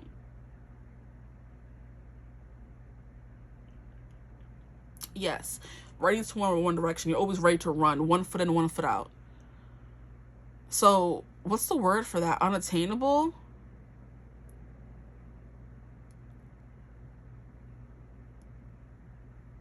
And you know what I'm hearing? I think I love you, but what am I so afraid of? I'm afraid that I'm not sure of this love there is no cure for. I think I love you. Isn't that what life was made of or made for? But something's me to say that I haven't felt this way. That song is coming through. I think I love you. But also that song wasn't the one originally coming through. Those songs just confused me. They confuse me for each other sometimes. There's another song saying, I think I love you. It's from the play Gallivant or something like that, where he's like, I love you, and she's like, thanks, and he's like, I said I love you, and he's like, I know, I said thank you, and then he's like, say I love you back, and she's like, no, and then in the song she's kind of like, I'm just using you sometimes, because sometimes I want to bump uglies with you, and you're just here, you're convenient, is the vibe that's coming through from that song. Like, what is the name of the song? And then she's like getting angry in the song. It's like a Broadway-esque kind of song. But I think it is from the play Gallivant or something like that. No, Rotten Tomatoes. It's from the movie Play Rotten Tomatoes, and in the song he's saying, I said I love you. And she's like ignoring him, running away from him instead of saying it back or acknowledging what he said, essentially. And she's like, I said thank you. You know, what more do you want from me? Okay.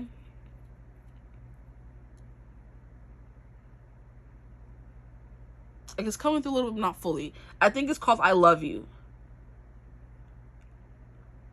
That is the name of it, from Rotten Tomatoes, if you want to go hear the song. But that's the song that's coming through for you guys. People could be scared to love you or scared to say they love you because they don't think you feel the same.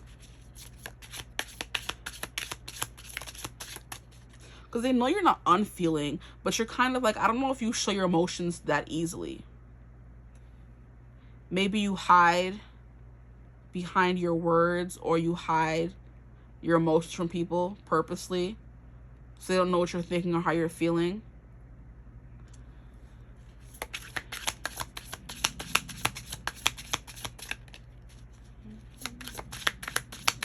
Group 3, please, Spirit. What are compliments that people are afraid to give them?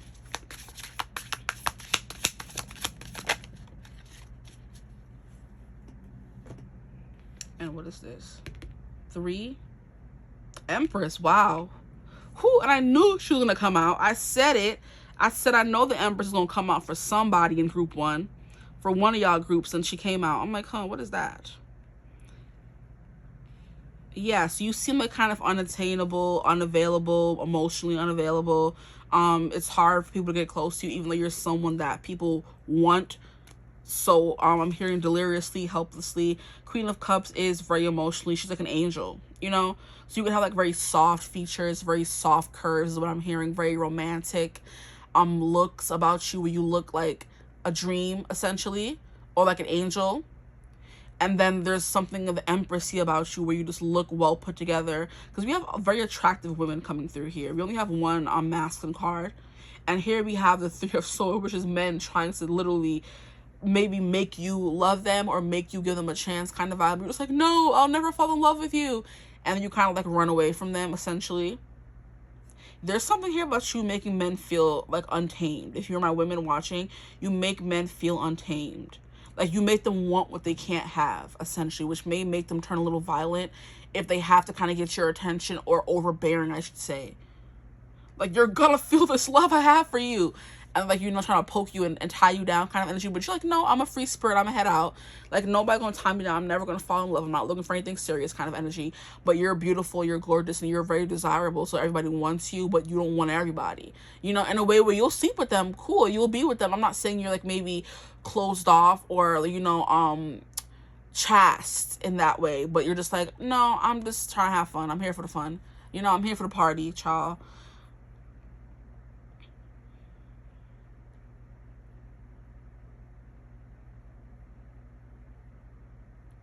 Or maybe there's a part of you always longing for this love that you've never been able to feel yet. Maybe you want to feel things for people, but you can't feel emotions for them the way you want to. And the 7 of Cups is like having to choose between something and not being able to choose an option. So having so many different options placed in front of you that it's hard for you to choose is something that could be coming through as well. Now what I want to do is see if I'm able to do that. So I don't know why in the camera the cards never come out straight. It could be how I'm seeing them, but in the camera when I look, they're not straight. But these are like straight. So as long as they're up there. So you're always fixing things. Maybe you're someone who wants perfection. Perfection isn't real. Temperance is a big energy of that as well. So maybe if you don't sleep around, maybe some of you do. A lot of people could be watching. You never know. But if you're looking for something more serious, you kind of trap yourself in that energy of wanting to look for things to be so serious you lose out on other things, or you hold back from people. I'm getting you get the ick very easily. That could be something coming through, so you get the ick very fast. So you want love, you crave love, you daydream about love, you're very dreamy, and you're always in your head, and you always want the best of things, and you know, you have a specific way of how you want your life to turn out, but when it doesn't turn out that way, you kind of keep yourself trapped in this fantasy of I'm waiting for my perfect person kind of energy. You keep yourself trapped in a fantasy is what I'm trying to say. And I don't know what that means, but that's what's coming through. Like, how do you keep yourself trapped in a fantasy? Like, Eight of Swords, like you're keeping yourself bound to something, to someone, to some idea, that kind of vibe. You don't let yourself feel, or like, it's like, okay, so the scratch what I said before, like I said, it could resonate for you. You sleep around, but you don't want to be tied down. For others of you, you do not sleep around because you're waiting for that perfect person, and you keep yourself kind of trapped and locked in a box. It's a self-made prison is what the Eight of Swords is. So you keep yourself imprisoned in that daydream of that hopeless romantic trope of, I'm waiting for my knight in shining armor, I'm daydreaming about him, he's gonna come, and then you're like stuck in that. You don't leave that. So even if someone is standing right in front of you wanting to be with you, you're not able to see it because you have this idea of what you want in your head. And if someone doesn't live up to it, you get the ick fast and you leave kind of vibe, you know? So love them and leave them, or energy of date them and leave them if you don't, go that far with your people. Which is why, like, I think I love you. And just like, ha, ha, ha, ha, ha, ha. Because in the song where the guy is singing, he's like running behind her saying, I love you, I'm telling you, I love you. And she's just like, yeah, sure, okay, cool. And he's like, say I love you. And she's like, crap, why is the song not coming through? It's so good. She's like, we're good between the sheets, we're good for a good romp in the hay, but I don't love you. And he's like getting upset with her in the song. Maybe it's not supposed to come through because it's not resonating for some people, I don't know, but it is giving the vibe of that energy of you always wanting and longing and lusting for more, that when you have like something in front of you, you kind of completely gloss over it, so people feel overlooked when it comes to you.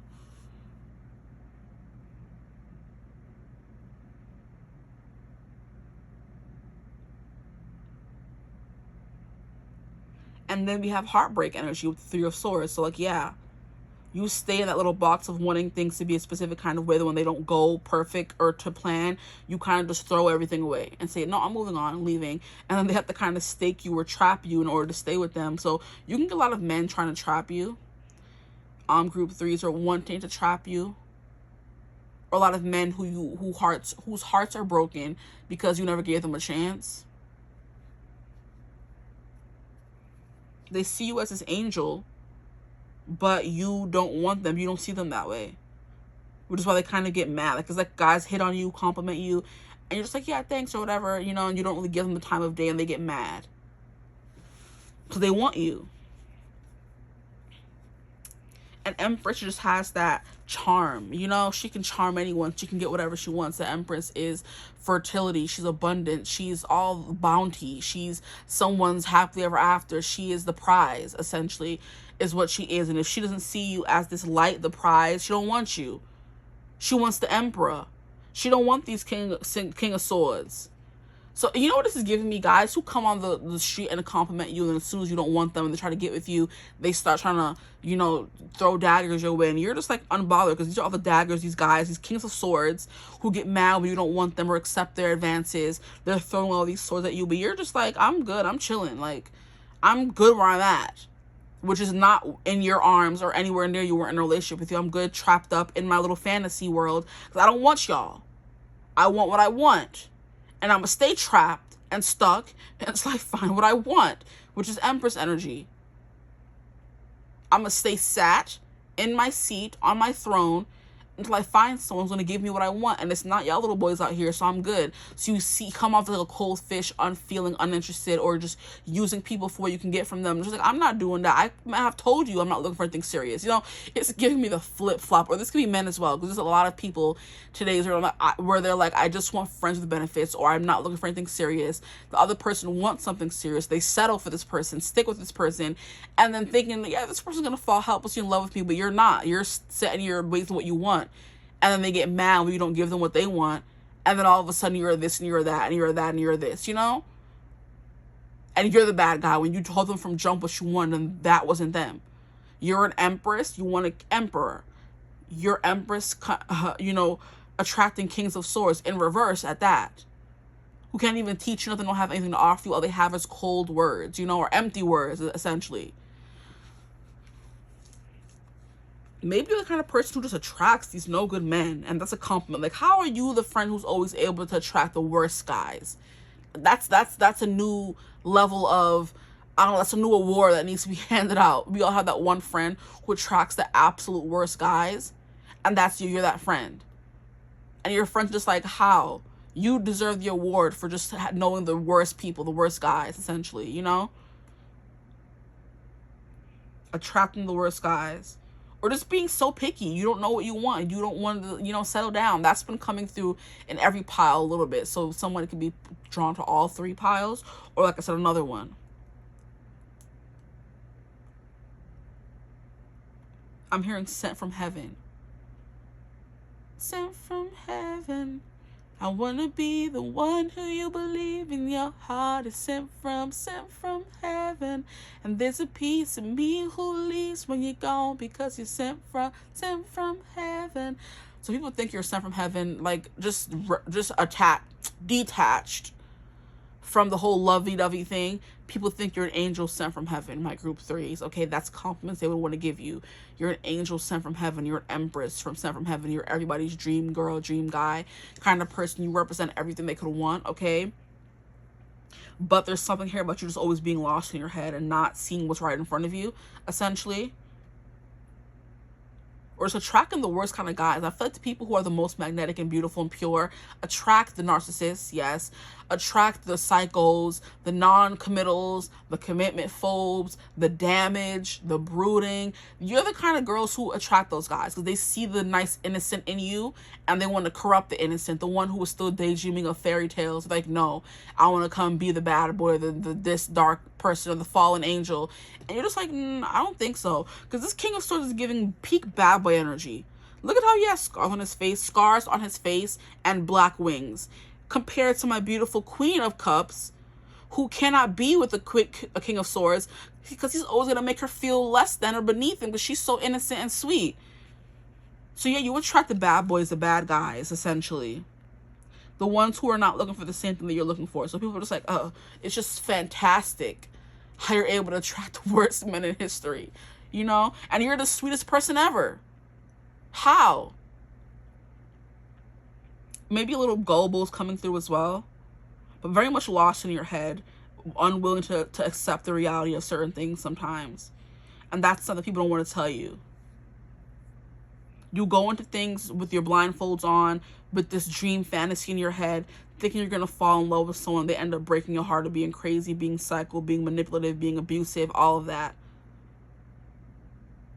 So it's like, maybe it's amazing how you're not able to see how you're this empress and anybody would be lucky to have you. You're settling for these dusty guys. It's also another storyline coming through. Like, it's amazing. I want to tell you how it's amazing how you don't see your own worth and you're willing to put on blindfolds because you're caught up in this fantasy, what this guy is telling you, but just untruth lies. How you get caught up in lies. You're this sweet, innocent soul.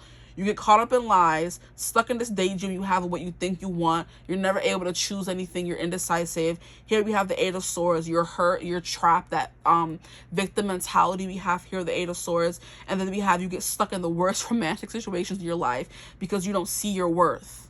Because you're not someone who's on the same... Okay, how can I explain it? The Temperance is someone who is well-balanced. Someone who knows what they deserve and knows what they want.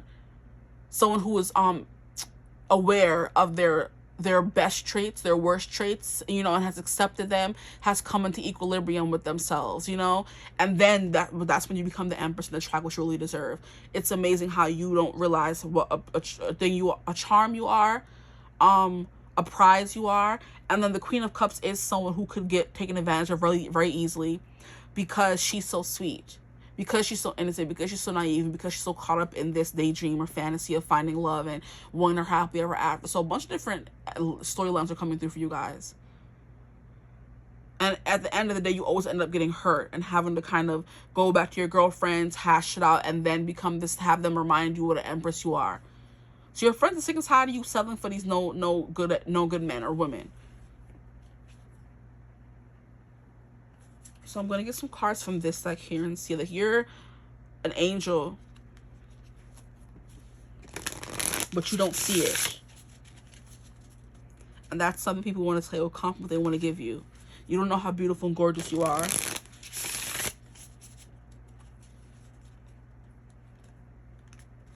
Temperance is you also getting control of your life again. So there's somebody here wanting to tell you they're proud of you for leaving a person behind and finding this stability in your life again to become this Empress.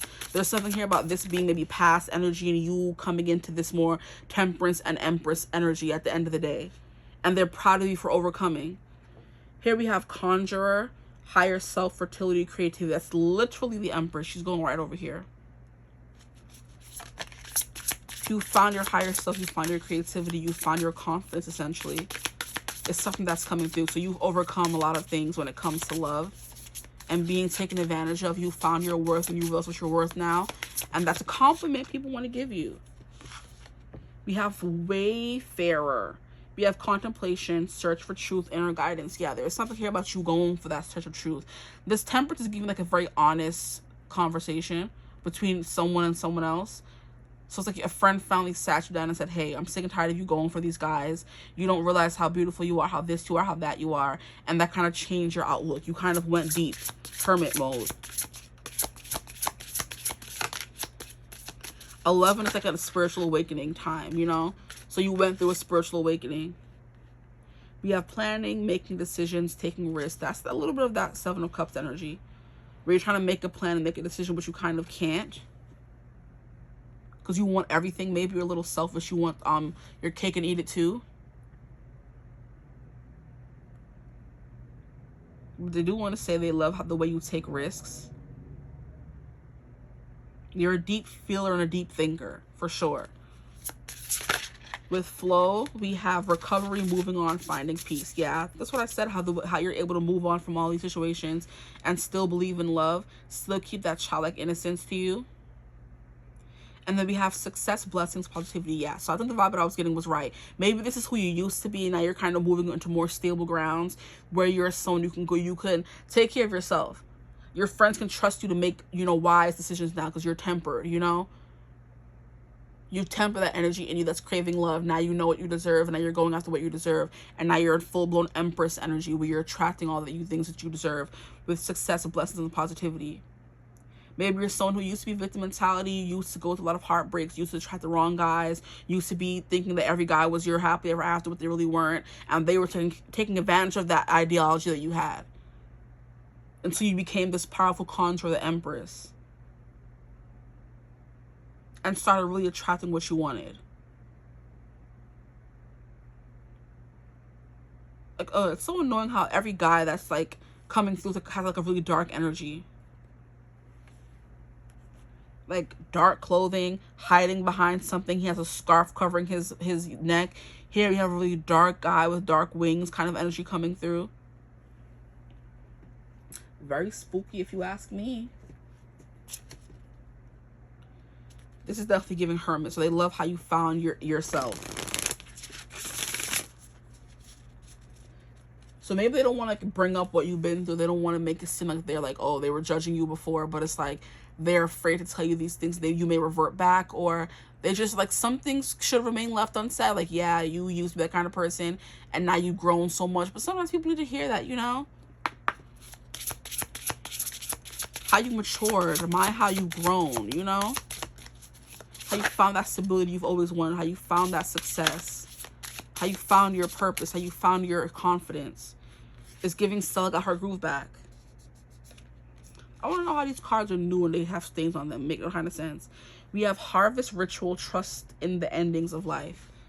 Trust the endings in life. Yeah, that's definitely what it is. Maybe you were the friend who didn't see the end of a relationship coming, and you now are someone who's more perceptive. You can see certain things. You can understand why you used to act the way you did and accept the way you did. Accept the things you did. And now you're able to move on and grow and become more mature.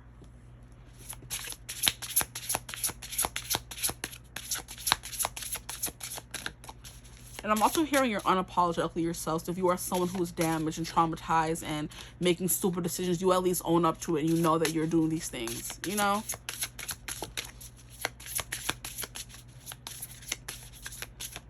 But you are learning to trust in the endings in life. So when a guy leaves, don't go chasing after him. Don't, as soon as he leaves, delete his number, block his number, all that kind of stuff, so he can't ever have any contact with you again, you know? But some friends hang on and keep talking to them, or when they come back and apologize, let them back in, and then stay in that stuck toxic cycle. When things don't work, that's for a reason. You move on, find that happy ever after you're looking for, not with this person or those people. And that's something you're learning or you've learned. We have Rack and Tor. You are the catalyst. There was something about you, definitely. I mean, everybody contributes to things that happen in their life. You know, if you stay with a guy and you're unhappy, you stayed, that's partly your fault. You know, if you're having at a job you hate, you stayed, that's partly your fault. You know, if you're living a life you don't want to live, you're the one who's living it. No one else is forcing you to live that kind of life. That's partly your fault. If you want to make a change, the change starts with you. Especially if you want to change your life, you know? So there's something here about you changing your life, you becoming successful, becoming someone who they can look up to, essentially. Because everybody wants that friend they can look at and be proud to call them their friend. Nobody wants to look at a friend that's always making bad decisions, doing things that's not good for them, kind of energy. Nobody wants that friend. You have those friends, yeah, but you don't want them. You were roped into being their friend, and now you're kind of stuck in that energy because you don't want to be a bad friend and leave them behind, you know? Because they have potential. That's what you guys are giving. The friend who used to make all the bad decisions, didn't know what they wanted out of life, and then one day you woke up and just, like, you know, started something, you know, started going to school, getting a job, you know, becoming more successful, making better decisions in love and life, and now your friends are proud to say that you're their friends, which is why I kind of feel like they don't want to say it to you, because they don't want to ever say that they weren't ever proud of you. But they're definitely very, very, very proud now. They're looking like, you know, this is someone I can look up to and be proud to call my friend. Before, the person you used to be, maybe not, you know? And that's just the gospel truth. What compliments are people afraid to give my group 3s, please? The things they're afraid to say or scared to tell them. You're good with animals.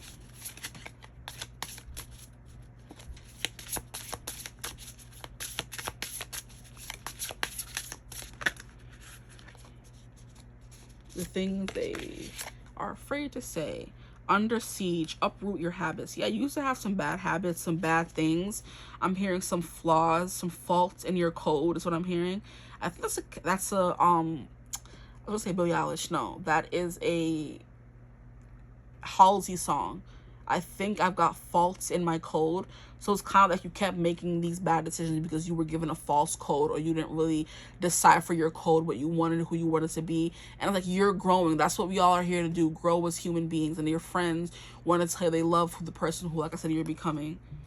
They love you, uprooted those bad habits you used to have. And maybe you still have some of them, but you're trying with the temperature, trying to temper your life. You're trying to become this better person. You're trying to have healthier habits. You're trying to be healthier in general.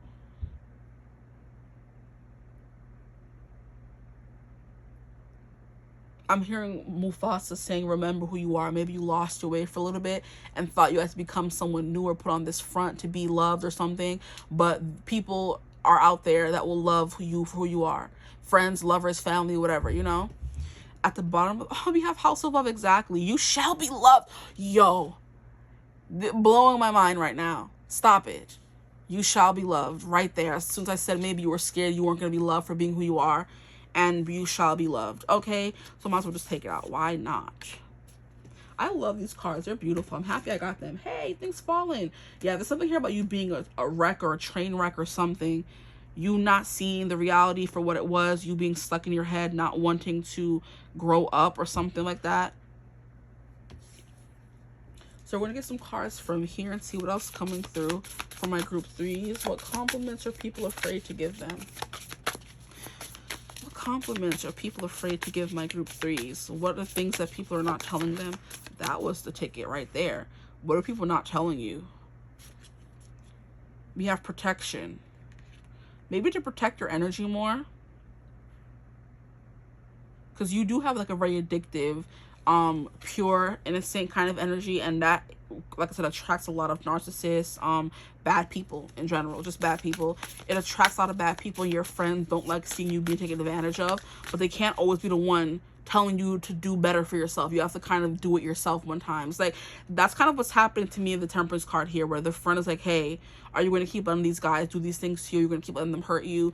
Like, I keep telling you that God wasn't no good, you didn't listen to me. Like, you have to kind of build up your own intuition, look deep inside yourself, and go on a spiritual journey. Ask why you keep letting these things happen to you, that kind of vibe, and come to the truth of the matter so you can change things and fix them, become a better person, a more, like I said, tempered person, a whole person, not a broken person. So you need to protect yourself more, protect your heart, because you are very innocent and you can get taken advantage of a lot. You have strength. They want to compliment you on your strength as well. You're strong whether you think so or not. You have some people in your life who think really highly of you. It's just that at the point, do you believe those things about yourself is what's coming through a little bit. They're happy you're finally getting to that point with the Empress coming. It's like you're finally in control. You love yourself. You believe in yourself the way they did all those years ago. Aw, this could be a lover coming through as well. Like a past lover or friends. These are just people. Whoever this is resonating for, a person is coming through to tell you they love, that you finally become the person they always knew you were capable of being. Okay? And then we have travel. They love how you're traveling more, looking at the world, experiencing the world. Maybe you were someone who was scared to experience the world or had never seen much of the world. Now you're seeing way more of the world. Or they just love that you're moving on in general, but she's moving on. And this kind of gives me the gondola, the person who leads you into the underworld in Greek mythology. So you've been through hell and you've made it back. That strength card coming through heavily. Ah, and look, courage. And then we have family. Maybe some of you have overcome some really deep, dark stuff and made a family and finally found your person. You're happy now. And you're in your element is what I'm hearing as well. You're in your element and your people love that. The people in your life, whether they know you or not, they love the family you have, the family you've built, the love you have, the love you've built for yourself with someone else, the way you're traveling more, having a good old time. Not the candle going out. Don't start with me. At the bottom, we have fertility coming through again. And then I feel called to pull some cards from this deck for you guys. Group 1 and 2 didn't get this deck, but y'all get in it today.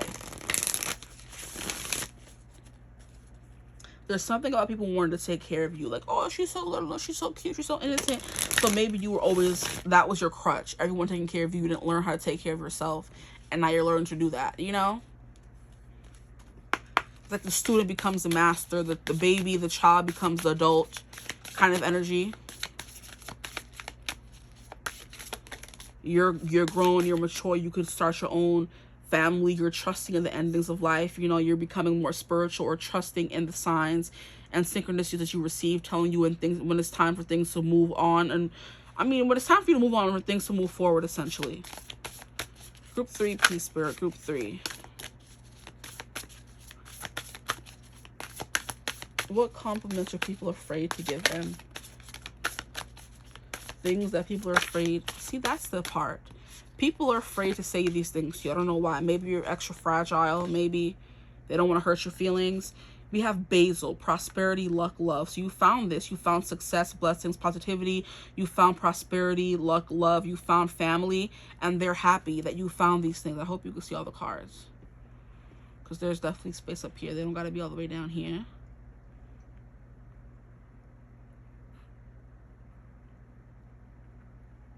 So it seems like you're living a full life after maybe seeming like you were never going to have a life at all. You're living a full life now, and they're just like happy for you. It's kind of like how Billie Eilish used to be this sad girl who would walk around depressed saying, I don't want to be me anymore. Like, I'm always fighting my depression and my sadness every day. And that's like her whole thing, being sad, and it still is. But she seems more happy now, you know? In her song, Happier Than Ever, she seems more happy now than she's ever been. She's smiling more. She's not that forlorn, sad, confused, lost teenager she used to be. Now she's grown. Now she's realized she likes girls. Now she's fully becoming who she needs to be. That kind of story arc is what's coming through for you guys. Okay, relax. And we have clarity, rumination. So there's something that keeps coming through about finding yourself and being unapologetically yourself. One more card, please. The They're glad you found clarity. They're glad you found clarity, and they're glad you took the time it took to find that clarity, to ruminate over things, to think very deeply, very hard, like I said, to do that deep dive and figure out why you were doing these things, why you were acting that way, why did you feel like you didn't deserve this. They knew it all along, the people in your life, but they're now glad that you're getting that, the clarity you needed. The things that they always knew you had and was always there is the things you're now finally realizing about yourself. Last card. Oh, the sun. Healing energy, happiness, comfort, joy. Beautiful. The most gorgeous ending, guys. The most gorgeous ending to a most gorgeous reading. Your people are proud of you. They want to tell you that. They, you know. Oh, how cute. It's kind of like you uprooted. Like, we have uproot your habits, like, and we have the earthworm coming out of the earth. You uprooted that habit of being, you know, reserved, being shy, not wanting to say anything. Now you have a voice, is basically what it is. You're speaking up for yourself. This is gorgeous, guys. I don't know what else to say.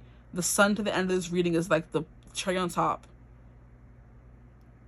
Now you're this healer. Now you're able to heal others. Now you're trying to maybe use the lessons you learned to heal other people with the Queen of Cups energy coming through. The things you learned and the lessons you learned and you went through, you're now learning, you're now using, geez Louise, to help heal others. You're an angel on earth. Sweet, caring, empathic, a do-gooder. You do good deeds, is what I'm hearing. Your family loves you as well. You have a good family and people compliment that. Whether you have your own with a man or a woman, you have your own kids, the family you grew up in, people feel like you should, you know, be proud of that family. They want to compliment the family you have. You should be happy. You should be proud. You should be, you know what I mean? More aware of the good family you have. There's some people out there who don't have no good family, child. And be, you know, grateful kind of energy. You're surrounded by love. You're surrounded by prosperity. You have the money to do things and travel and go on. You know what I mean? Your life is looking up. And people want to give you those compliments. Like, look at you living a full life. I love that for you guys, okay? Clap for them one time, group threes. I'm proud of you, okay? But I'm going to end your reading right there. Maybe you're looking extra good, too, because the House of Love, you shall be loved, coming over like, you know, Temperance and the Empress. There's something about here about you finding your power, like I said. And being loved, okay? But yeah, I'm done. I hope this reading resonated. If it did, feel free to like, comment, and subscribe. Join the tribe. We'd love to have you. If you want to book a reading with me, I'm having a $55 special on my channel for the month of October. Up to 2 questions, 30 minutes. It's a private reading just like this, but it's only for your eyes. But if you're interested, email me, THEPLEIADIANPRIESTESS@gmail.com, which you can find in the description box. But yeah, I hope you're having a beautiful, wonderful day as always, and I will see you gorgeous people in the next one. Bye.